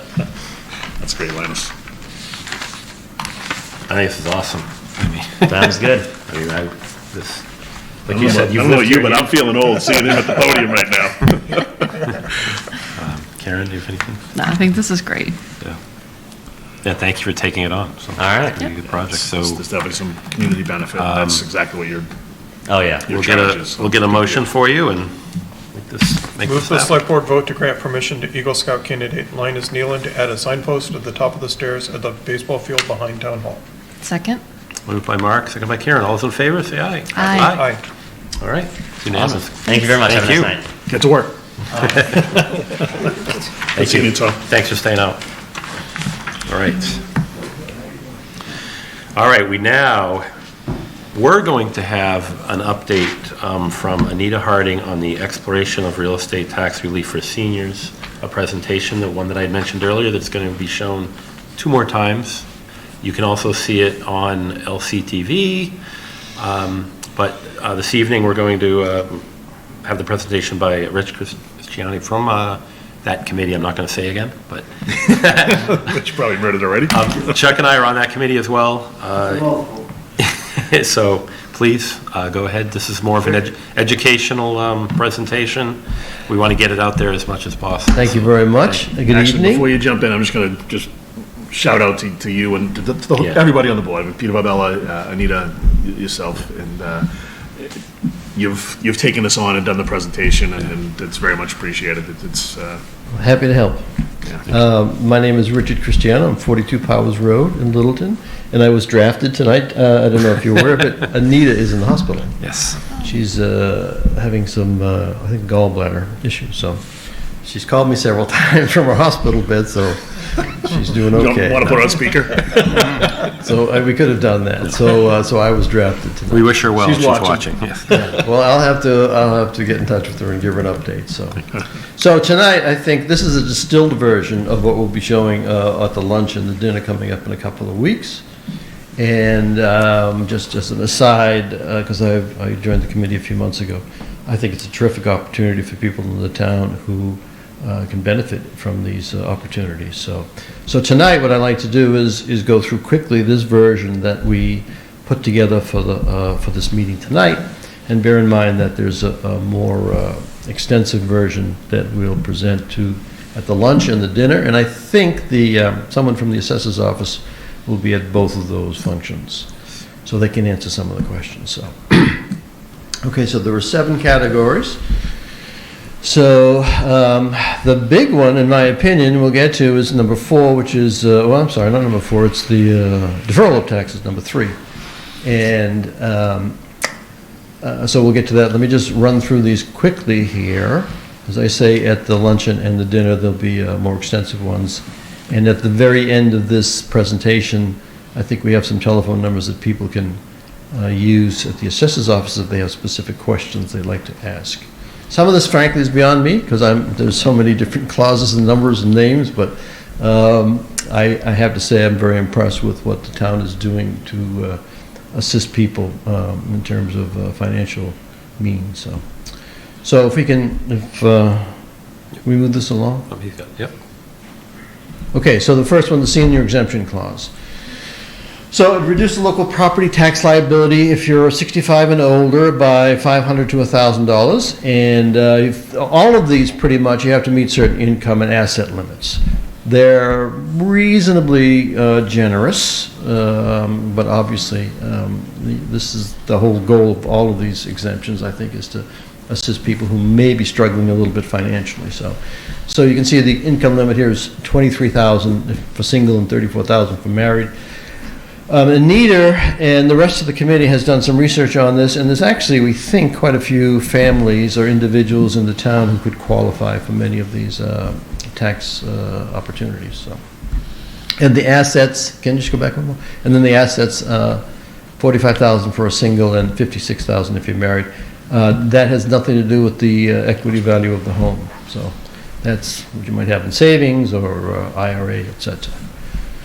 The blind exemption clause, it's again $500 to $1,000 off the property tax bill. Have to have verification, obviously, on the blindness from the Mass Commission for the Blind or from a doctor, some type of doctor's note to that. The first year is $500, and after that it's $1,000. Number 3. So this is the one, the deferral of taxes, and I've mentioned this to a bunch of people, just saying, you've got to hear about this opportunity in the town. And this is for anybody 65 and older. If your income doesn't exceed, I guess it's $55,000, then you can defer your real estate taxes. And the way I look at it is if someone owns a home that's worth, I'm just pulling numbers out of the air, $500,000, maybe their tax bill is $7,000 or $8,000, they could actually defer that payment. In other words, $7,000 or $8,000 that they can put to other means. They can defer that until the sale of the property, and it accrues at an annual rate of 1%. And I mean, I say houses typically, on average, appreciate by 3% a year. So if you're accruing your obligation at 1%, that's a pretty good deal, and I think speaks to the town's ability to help out our seniors, citizens. So. Yeah, that stayed at 1%. That's not something that's moved over time. That's going to stay at 1%. Right. So. Right. So there isn't. It gets into. So what about your heirs when the house is sold? When the expiration of the person who's getting the benefit, etc. So there's some paperwork involved, and people would have to obviously prove their income, etc. To be eligible for this, but I think it's a small price to pay to get what could be a substantial financial incentive. The next one, surviving spouse. Most of these are fairly straightforward. The military ones actually have quite a few categories. Surviving spouse, 70 years and older, 175 the first year, $350 the second year. Again, income is for the elderly, 70 and older, or a minor whose parent is deceased. Anyone who's in this type of position should be looking into this. And again, we'll be going into more detail on this at the luncheon and the dinner that's coming up in the next couple of weeks. Asset limits cannot exceed $40,000. And again, it's very important to realize this does not include the residents. Because for many people in town, if they own their own home or they have a lot of equity in their home, it probably exceeds that. So this is really, it has to do with their assets outside of what they have in equity. The Senior Veteran Work-Off Program, which I guess is a very popular, from what I understand from Anita, this is a very popular program. Many people take advantage of this. So this could be up to $1,500 abatement. It comes out to about 125 work hours. It pays at the minimum wage in Massachusetts, which is $15 an hour. How much? $15 an hour. $15 an hour. And so a lot of people have taken advantage of this. So the word got out on this one. And I just think with some of these other opportunities that are out there, we just really, the challenge here is to get the word out to as many people as possible so they can see what some of these opportunities are. So it's a credit against the taxes owed. A really good deal. Anita's trying to get me to do that. And then these veteran exemption costs, there's quite a few of these. I'm not going to go through each of them because... Can I ask a quick question Yes, on the other one? The 1,500 and the 125 hours of work doesn't match $15 an hour. You can only work 100 hours at that rate. So are we upping which one? One of them has to be off now. Yeah, so we cannot exceed the 1,500 is a Mass General law, so you can't exceed 1,500. So that you can't work more It just than hasn't been 100 adjusted, hours. it hasn't been adjusted since the Okay. minimum wage went up, I guess. Yeah, so that this slide is probably trying to catch minimum wage. So you're right, so. Okay. Yeah. You wouldn't be able to Yeah, do both. on the math on this one, they probably should balance, but there may be other extenuating circumstances of people who, so, good question though. And then the veterans exemption clauses, so you have all these different categories here, loss of limb, loss of use of, so anyone who's a veteran should really explore this because there's an awful lot of opportunities to help out people that have served the country. Would love to see them get their due. So they should come for that one. And then the Community Preservation Act, again, this comes down to anyone of age 60 in this case. And it has to do with, I think there's an income limit on this, or an asset limit as well. Yeah, for the CPA. For the CPA, I believe. Is there I believe another there's an slide asset after this one? I think there was an asset limit. Not on that one, no. Just the other conclusion slide after that. So again, for anybody, community, 1% real estate, so the church, you may be eligible for an exemption from your community. The basic criteria that you have to meet is, again, it has to do with what you have for assets and income level, et cetera. This is the surcharge that's on everyone's tax bill. Right. In the town. You see it when you get your tax bill, it shows you 1% CPA surcharge. This is what you could be exempt from. Right. Yeah, thank you. My understanding with the CPA was there was an exemption for low income outside of 60 and over as well, isn't it? Is that accurate? Say that again, there's an exemption? I thought there was a low income exemption not tied to your age. Our committee is focused specifically on seniors. There may be. Maybe through TRED or something like that. Outside the senior program, you mean, like through even any age? Yeah, yeah. It may be. I mean, the other exemptions were like blind and veterans were mentioned in here, so okay. Well, that's good. Is there a final one? Inclusion, okay. So this, for the assessors office, so they're the ones who can probably answer not only some of the details or specific questions that people might have on this one, but also I think there's for some people there may be a concern about their information that's going to be provided so they can become eligible for this. How confidential is it? How is it kept confidential, et cetera? So I think it's important that the assessors let them know that any information that does come in is kept in strictest confidence so they don't have to worry about it being made public. So. So that's Yeah, it. Even as members of the committee, we're made aware of how many people take advantage of each, but we have no idea who the individuals are. Right. And we know there's really, especially for the tax deferral, which again, I think is a significant opportunity. It's only a handful of people. It's one or two, yeah. Yeah, there's only a couple of people who have taken advantage of it. And I think that really comes down to the fact that people aren't aware of it. Right. And so that's what we're trying to do, and hopefully with the lunch and the dinner, we'll be able to get the message out to some people, so. Okay?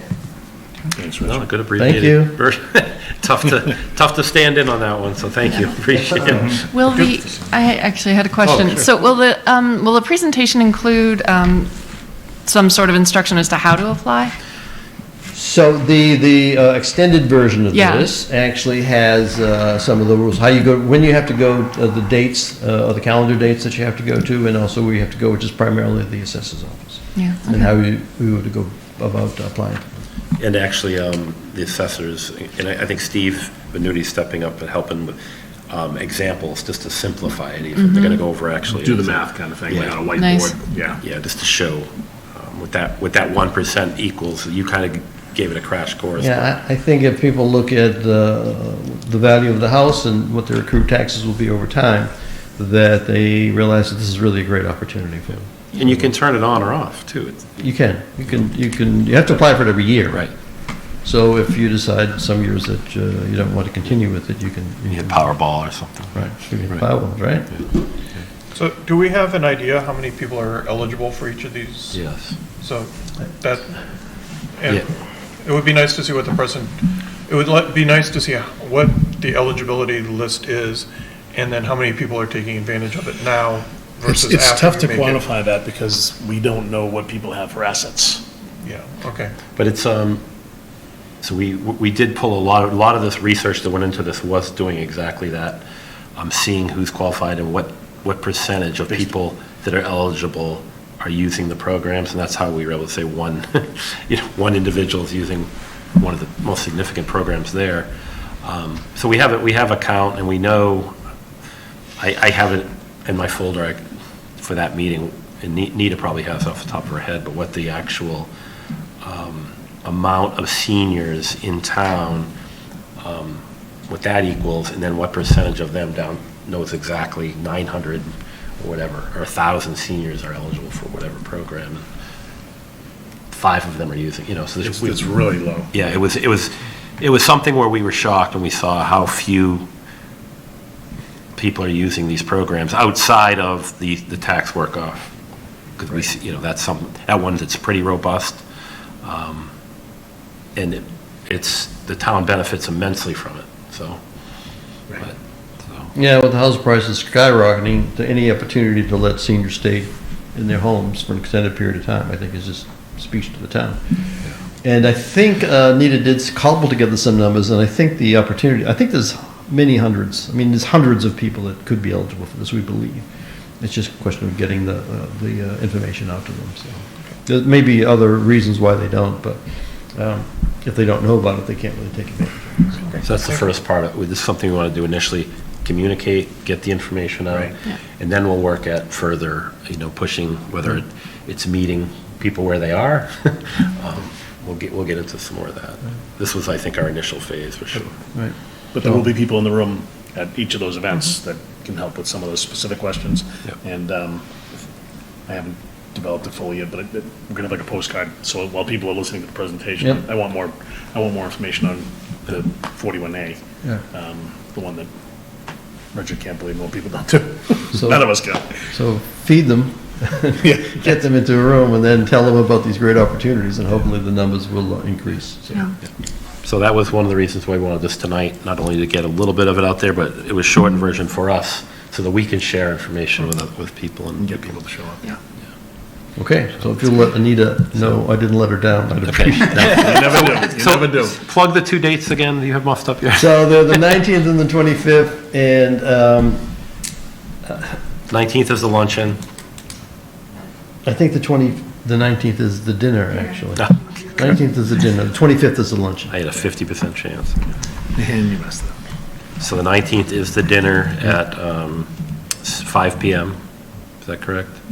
Yep, 5 PM is the dinner on the 19th, and then the 25th, the lunch and learn with seniors is at 12. Noontime, right. Yeah. And sign up. Call EHS. Tell your friends. Yeah. Yeah. Thank you. Okay. Thank you. All set. Thank you, Richard. Thank you. Thank you for staying up with us. Oh, Mr. Sanders, sure.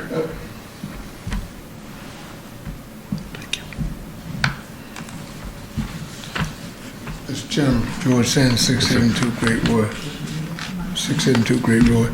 To answer Mark, the law requires you to pay the minimum wage. And if you accept the state maximum amount that you can deduct, which we accepted the $1,500, you can only deduct up to $1,500. Thank you, Mark. That is the maximum amount. The other thing is, they need to adjust in this selection here that they have. If you have a veteran that is blind in the town of Littleton, their property tax is rebated 100%. The law was passed maybe 3 years ago, and at that time they only had 14 veterans in the state of Massachusetts that was blind. So they went and gave all of them 100%. Thank you, George. Thank you. Mr. Chair, we've already gone over 7C. That was Steve Allen's piece. We've already voted on that. So brings us to 7D. Yeah, I want to talk a little bit about the Park and Rec memorandum. So I think I'll just let you know that, so there is some of this is governed by Mass General Law, what a memorandum of understanding is with our committees, boards in town that are the appointing authority of a director. We have a few. Library obviously has the trustees, Park and Rec, Board of Health, any planning board. Well, do they have a point? Yeah, so they all have these appointees. So what they all have to do is sign memorandums of understanding to so that they and us, we sign it with the board that appointed them, to give the town administrator some type of authority for the daily operations, oversight, accountability of that position. The state recommends that the town administrator has that authority to discipline, to performance counsel, to do all the performance ratings. However, it's not the only thing that's available. There's about 3 or 4 categories that give the town administrator, town manager, or in this case, town administrator, limited authority from less to more. So in discussion with the commissioners, Chuck and I met with the chair and the vice chair. They don't want to do with what basically the state recommends, which is give the town administrator that authority. They want to have the ability to have control over the Park and Rec director, to include firing, discipline, performance, the entire gambit, with the town administrator's input. Just the input, not authority of any kind, just kind of input. So, and there was a discussion around that on why. A lot of it was centered around, we've gone through a lot of transition at town administrator. We're still a little bit of influx at that position. We're going to be getting a new town administrator. So just for consistency's sake, do you remember anything else that was brought up, why they wanted to go that route with the MOU? No, I think you nailed it. So one of the things that they weren't aware of is if they go that route, if the town administrator has some interaction with any employee, but it's a personnel issue, and it's a personnel issue, so it's protected. Whereas if it's a elected board having interaction with an employee, it's at a public meeting. Has to be at a public meeting, so it's a little different. Our concern is on this MOU, signing this MOU as a board. I just want to let you guys know, in our next meeting, or actually before the meeting, we'll share with what this draft of the MOU looks like. It really puts whoever the town administrator is in a tough position. Because how can that individual participate in any performance? What is they don't really have any control. So it's tricky to put that on, I think, our town administrator to have to manage that way.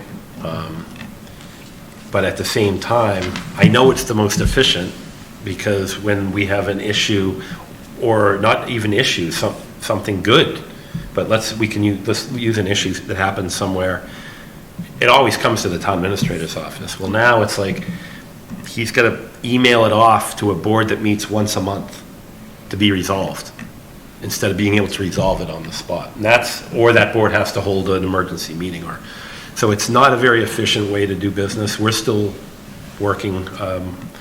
I know Park and Rec Commission is meeting, I think, on the 18th or something, a little bit soon. Yeah, and I did say we would at least talk about it, but if you guys have any ideas on what your comfort level is with something like this, we don't have to sign an MOU. The Park Commission can just have full authority to work to do the annual performance evaluation, to deal with all complaints that come. A million things happen down at the lake. We have a lake, so that a lot of stuff happens there. Anything that comes through would have to literally just kind of get filtered and emailed right to the commissioners. Probably the chair that would make the most sense. So that's designee. Oh, a designee, and so it's a tough position. But I guess my question to you guys is, how much do you want the town administrator to be involved in that process? I mean, eventually, I think it should be right back the way it was with our original MOU. Town administrator has daily operational control over the Park and Rec Commissioner to include discipline up to, but not removal. Only the commissioners can remove. That's where we want to get to, but we're not there, and this commission doesn't want to do that right now for kind of the things that I had mentioned. So in about probably like 13 years ago, 14 years ago, a lot of communities were putting this type of agreement in place because it was a big unknown. So a lot of communities decided to do MOUs between their elected boards and whoever the director or the town employee was. And we even did it with Marin, with the planning board. Now, the planning board doesn't have a hiring authority or any disciplinary authority with Marin, but from a day-to-day perspective, we put an MOU in place so that at the time Keith, who was the town administrator, had her day-to-day. I don't even know how that was set up before. I mean, we had the day-to-day authority over the Park and Rec. Well, yes. Yeah, so when we put all these in place with the EHS director, the Park and Rec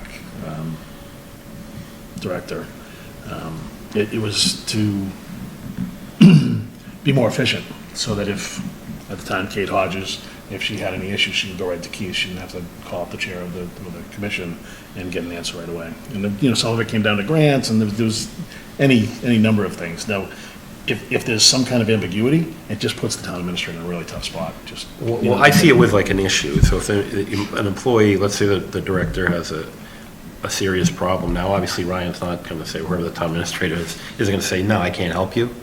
But it puts that position kind of in a tricky spot where I can hear what you have to say, but I don't have any authority to act on it. And that's kind of where we're at right now. So we have to kind of shift it right to the commission. And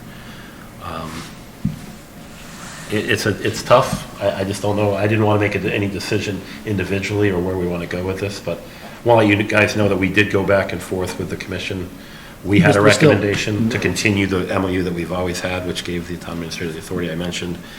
The commission came back with, they wanted the authority for everything that I said, with just town administrator input on the performance side at the end of the performance cycle, basically. Basically, that we write a little blurb on top of what they wrote, and can participate in counseling with the commission on any issues. So it's a tough one for me, because it's written in they're not abusing their authority. They have that is one of the things that the state does allow, but it's definitely not efficient I don't think but where do we go from here? I guess I would ask. You guys have any? It really only covers, right now it's Alicia, so Kevin Matrano's the chair. Yeah. If it's either going to be him or Saul, that's going to have the authority over Alicia, but their authority is over Alicia. Alicia's got authority over the rest of the employees, but Ryan, or the town administrator, has authority over all town employees. It just gets muddy and difficult to navigate. So it's a continuing conversation. We're having more dialogue with Kevin and Saul, and we're either going to go forward with their draft or not go forward with their draft and see where we end up. I'd like to hear from Ryan.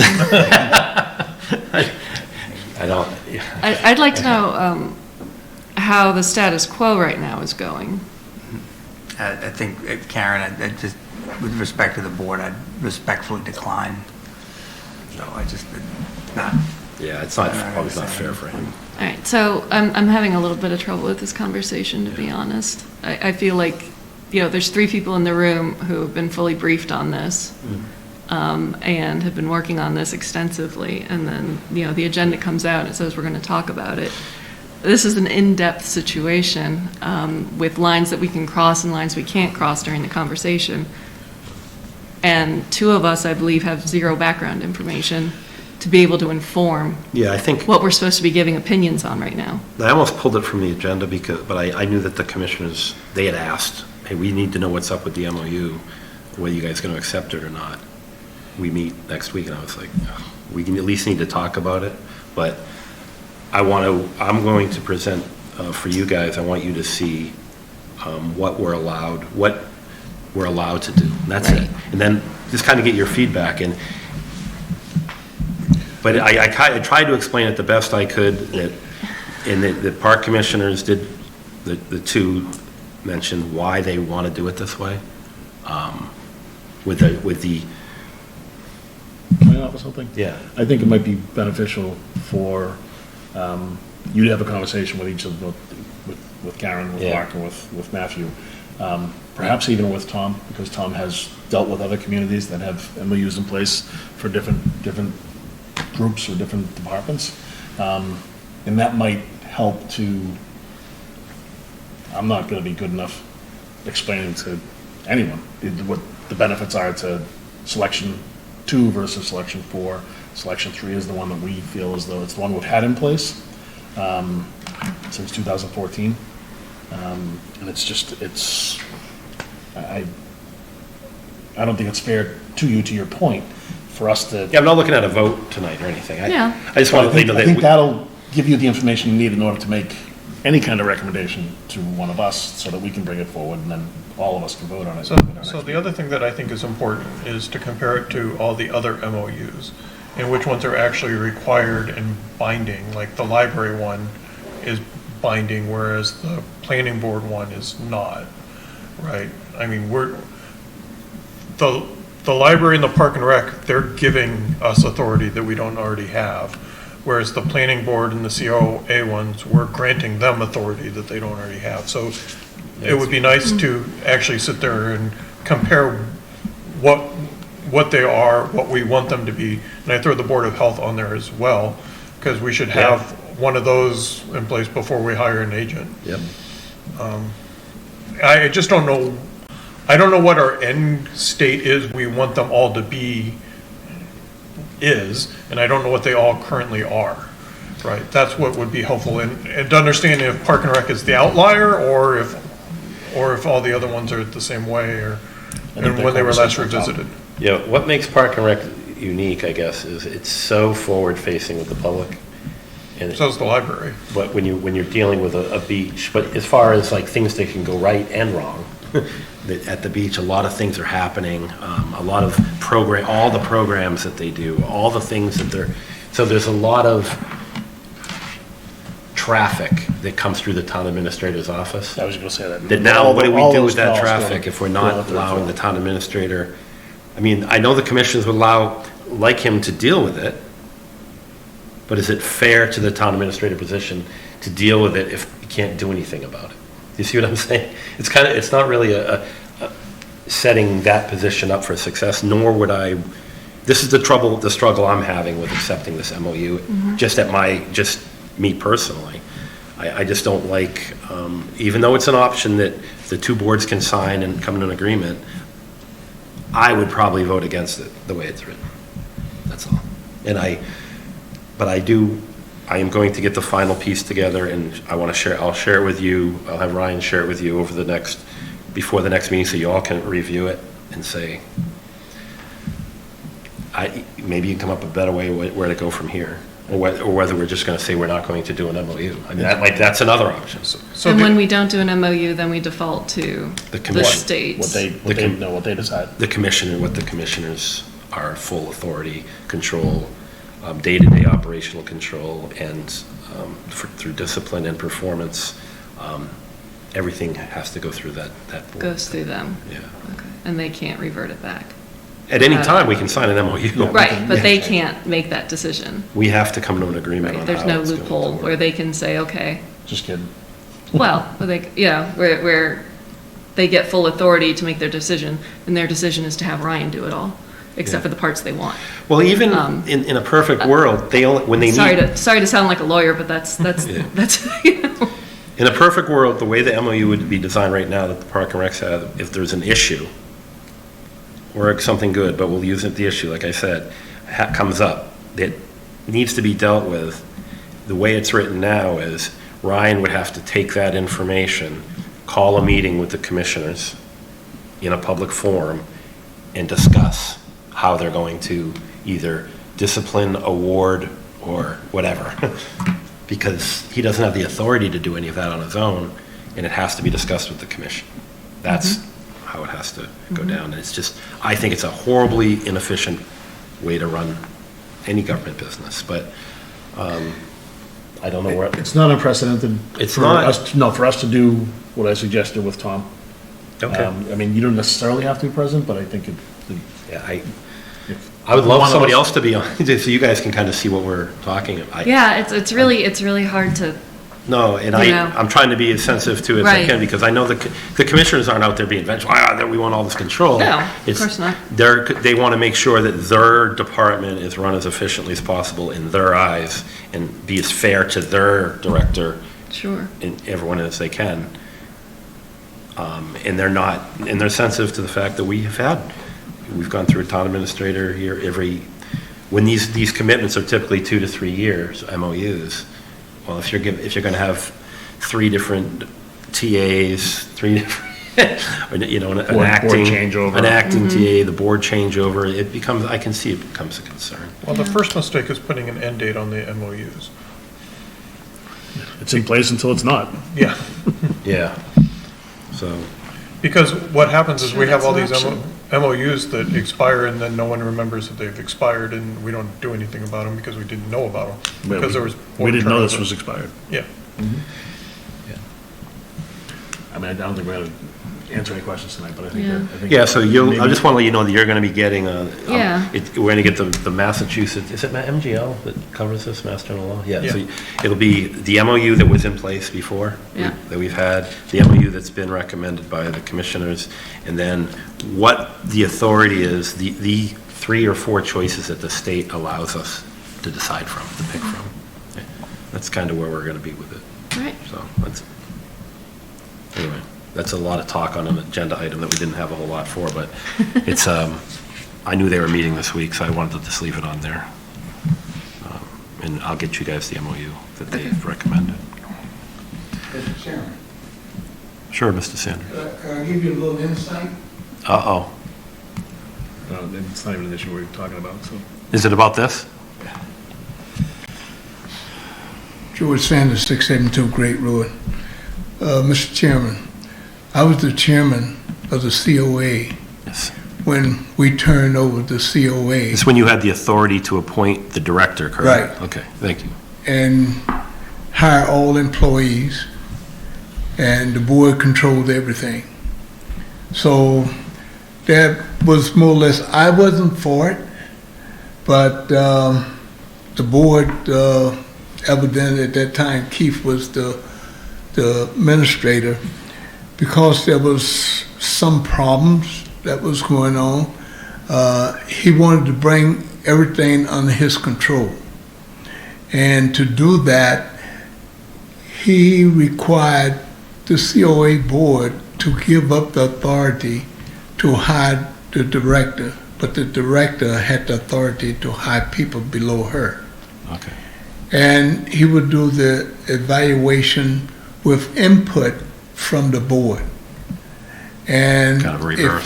if you needed to hire a director, then there was 2 or 3 people from the board that would be with Keith and the party that is going to interview and so forth and Okay. vote on and et cetera. My thinking of hearing what you're saying here, and with the park and recs, I've never known that park and recs, since I've been here, had problems as such that Keith got involved, or either Mr. Tim Gardner or whatever the case was. So I don't think that, from where I'm hearing, that the Park and Rec commissions wants to give up a certain amount of control that they think they should have over the director. And I think to put the town administrator in the position of saying, be the administrator of all the personnel in the town, I think that is already in existence in terms of he is the town administrator, so everybody falls on his umbrella to a point. Now, with specific things that would take place, you would have to look at it and says, does this come under the preview of that board, or is this a town concern that we have here? So it's a tough situation. I don't think I would throw the town administration on the board, under the bus, excuse me. Thank you. Yeah. Okay. Well, more to come on that one. All right, so update on the Webster property, Article 20. We talked a little bit about this earlier. Yeah, I actually had asked that this be put on, so Mr. Chair, if you don't mind, if I just to give an update. I think I'd look for some guidance from the board on this. As we know, this is the Webster property. Is the board moved forward to put this on the special town meeting warrant for November 1st. Right now, we have an issue in conversations that I have with town council regarding the purchase and sale. So I'm just going to read the email from town council. I think this came up in our last meeting, some of the issues. So yeah, so I guess I'm just looking for some guidance because I don't have a contact with Mr. Webster, and there are some deficiencies currently as presented that that could cause some problems that I think we can work through. It's just a question of how we go about doing that. So if I could just read what the issue is. So the purchase and sale agreement that's been shared with the town does not reference the correct property. The purchase and sale for the antique house and 3 acres at 25 Bulkley Road, it does not include the 36.49 acres of open space that the town hopes to purchase. While this may be a topographical error, which I think Mr. Webster hinted at our last meeting, the town should get a clean purchase and sale agreement from the buyer that identifies the correct property, which currently we don't have, and I haven't heard anything from Mr. Webster indicating that that will be done. Second, and more importantly, and this is town council speaking, it's my understanding that the subject property is in chapter land program. Assuming this is the case, if the property will no longer be used for the chapter purpose, paragraph 4 of the purchase and sale indicates the property will be used for not less than 18 home subdivision, which I think, again, Mr. Webster said was some sort of typographical error or mistake by the attorney. And then the buyer cannot sell the land until it provides the town with a notice of intent to sell and a bona fide offer. The town would then have 30 days to determine if the notice is appropriate. If this is the case, the purchase and sale would not constitute a bona fide offer. So I think all these things are we can work through, but again, I don't have contact with Mr. Webster, and I would just. No, I don't think you, nor should you necessarily. This is, I want to go back to, this is a Conservation Commission article, it's not Mr. Webster article. So the Conservation Commission, if they want to keep this article, probably needs to reach out to Mr. Webster with these concerns. Now, you can give them to. If that's. I think that's the way, I don't know. That's certainly one that makes option. sense. Yeah, we can do that. Because here's what probably is going to happen. The information's going to get to you. But the question is it fair for it to get to you on October 30th? Or do we need it by X? We need this information by, what's a fair, what's fair to you? We don't, in other words, we can't go to town meeting blind because what if the next purchase and sale still has flaws in it that our town council has? So we probably have to set some type of a deadline where this has to be done, or we're not going to be able to put this on the warrant. It's already, it's already on the warrant. I think it's right, just, but we can always ask the town monitor to remove something if it's not legally. This isn't a fatal flaw. It's just something for which it's just, as you said, it's being proposed by the Conservation Commission. So, really, I guess they need to be the advocate for it. So I think your idea is a good one. If I, maybe just copy the select board on my, to the chair of the Conservation Commission, asking if he could work with Mr. Webster so as to satisfy this, and just kind of. I think he's aware of it from last meeting. I think he was aware of it. I think Mr. Webster said at the last meeting that he was going to be producing a new purchase and sale. For which, we haven't seen anything, and so that's my concern. So forgive my ignorance, but why do we need the purchase and sale to move forward? Legitimacy of the price. Right, yeah, so right now, the purchase and sale, would need to, need to reference the correct parcel. Right now, it doesn't do that. I understand the problems with the purchase and sale. I don't understand what the purchase and sale has to do with us putting this on the warrant, because we're not the property, we're not the developer that issued the purchase and sale. We're not the people that are trying to sell the land in question. So why does the purchase and sale have anything to do with, the price of eggs? I suppose the chapter land component. Right. The chapter land component thing definitely needs to be addressed, for sure. Right. But I don't understand what the purchase and sale has to do with the town meeting. Well, I think the chapter does, so that needs to be addressed. Okay. So, I'll pass this information along. I mean, the proponent may take that perspective too, Karen. That's a possibility, but it's just as long as it's very unusual. unusual. Town meeting, we have the last thing you want to do is we put the town on the hook for something that we can't go through on because of a bad. And the intention of just bringing this up is not to say that can't be done. I know Lyle's working on a new PNS. I fully expect it to be done. It's just like I said, the timeliness of it. Right. Yeah, I guess I just don't understand what it has to do with putting it on the warrant. I see the basis of the 1.6 being, because that's what he got offered. I mean, he stated 1.8 at a meeting prior. Yeah. And 1.6. It's a nice to have, for sure. I mean, it would make for a much better decision. It helps justify his asking price, but it doesn't, it's not actually. Right, but is that fair to the people that are going to make a decision on? Well, they're not going to see the purchase and sale. We're not putting that in any paperwork, right? I don't know. I mean, I guess, we voted on it knowing that there were holes in it. With the expectation that they would be corrected, I'm not saying I don't think it should be corrected. I'm just trying to. I think your plan of action, him going to the conservation and say, hey, we're going to need a.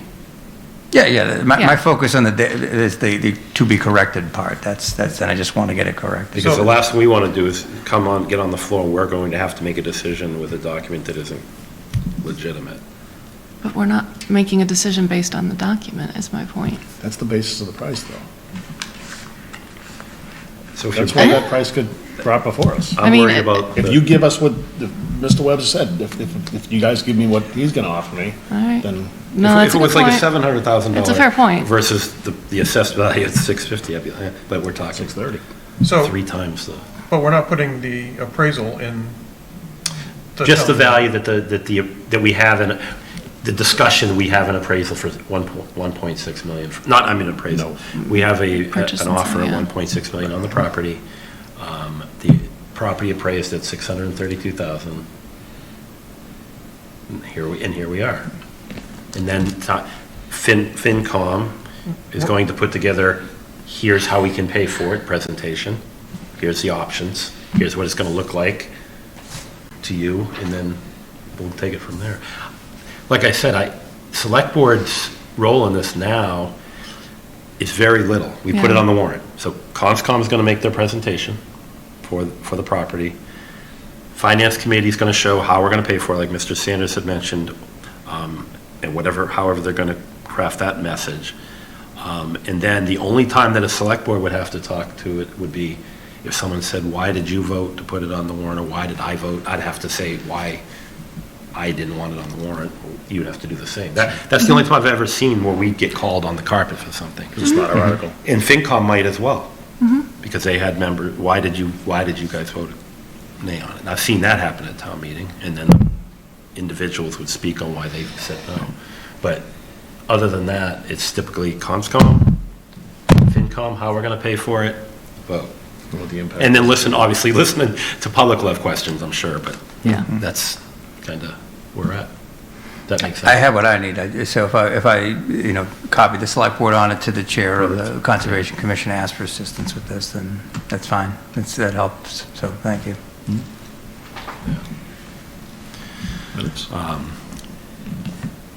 All right, thanks for bringing it. I never really thought about, well, why does it matter? Yeah, it matters. It's not that it doesn't matter, but Head of the game. I just want to, they're not inextricably combined in a legal sense, is my point. Yeah. Again, I just keep going back. I mean, I think Better the to have basis it. for that, I mean, when the first night that Chase presented, he made the statement to me that if we could get it for 1 million or 1.1, he'd be more comfortable with it. But they unanimously voted for it, so. They did. I mean, that's so Everyone's comfortable if they get something on sale. Look at all the money you're saving. I mean, you know where I stand. I mean, I'd love to have the property, and if we could get it for 630, which we know we can write a check for, I'd be more than happy to own that land, because it's beautiful land. And I look at the opportunity cost. If we spend 1.6 on that piece of land, what piece of land may we not be able, it's all potential, it's all what ifs, but if something else does come available. Well, my concern is that we can get into it. Do you want to get a discussion on this? I mean, yeah, we are precedent setting by doing this. I think we're setting a precedence. But my biggest concern is the whole budget thing, and I've made that perfectly clear at our last meeting. I think it's irresponsible, because we're going to have to cut between $230,000 and $250,000 worth of operational budget. No, that was based on a 10-year loan. We're transferring $4 million into capital When- stabilization fund. We can. I want to see I can't say it's capital. We're guessing. I want to see It's- FinCom's no, presentation. I it's don't. not. I mean, I a don't want to. 10-year, into capital 10 years fund. is We don't not even the have to terms put that it we in. have used for anything else, so. I'm sorry? I said, when was the last time we used 10 years as our term for repayment? So it's $125,000 a year in operational budget. It's still, I don't want to get rid of a teacher. Well, it's a big, if we're going to throw around numbers, let's make sure that the numbers are Well, there realistic is precedence. and based on. There is precedence, and I mean, we can list the projects that we've done in less than 10 years. Sure. I mean, we voted. what was the note? We discussed this. I mean, Yeah. we talked about what our concerns were with it. $4 million for Alumni Field. I think we're looking at, my concerns that I brought up were based on, a fire chief came to us and said what his needs are, a police chief has talked about what his needs are. That, I'm looking at those and I'm staring those in the face, and that's why I'm scary on this. When I love the piece of land. Sure. And I wish we had another way to pay for this, and You grew up on the land. Yes, and I'd rather have me as a voter, I want to see what it looks like outside the levee, because if I really want it, and they tell me it's going to cost me $15 a year on top of my taxes or something, I'm in. Now, someone else might say no. Right. But me, Right. because that's how I value it. Yes, I value it enough for it to be outside the levee. I don't value, me personally, I don't value it enough to say, we're going to do this, but Chief, I can't give you that third firefighter. I can't. We can't do it. Or we can't, that's where my decisions. But everybody has a different threshold to how we're doing this. But I want to see FinCom's presentation.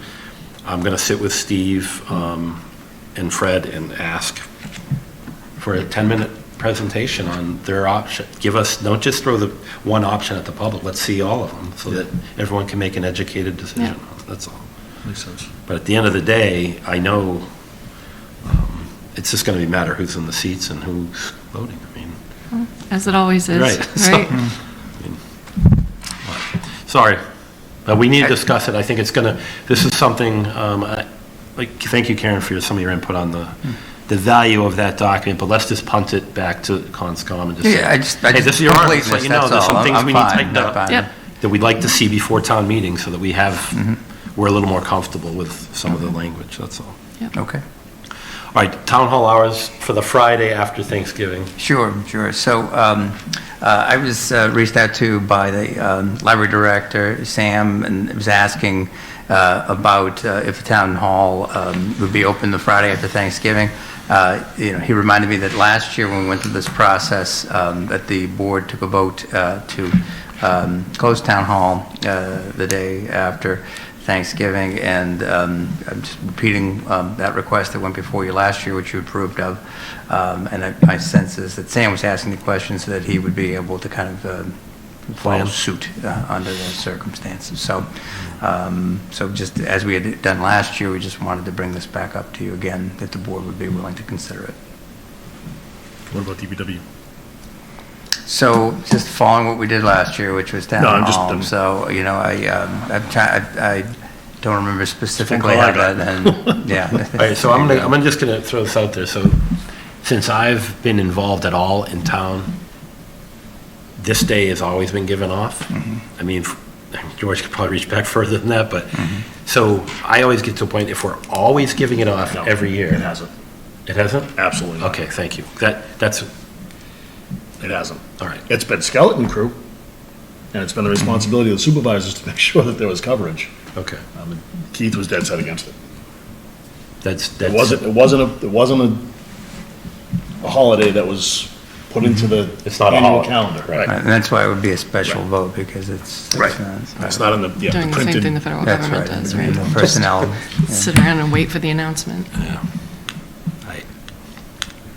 All right, so I don't have a problem with it. Right, so let's look at this year. I can understand why we wouldn't want to just make it a day off and throw it onto the calendar. We're going to have the staff every year. But I also would say that... Is that a bargaining chip?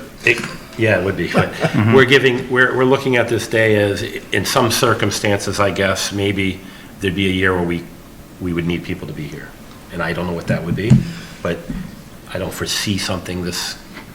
So I'm fine with it. If we do it, we just need to make sure we educate people, because if the residents look to that day to get their dog license. Yeah.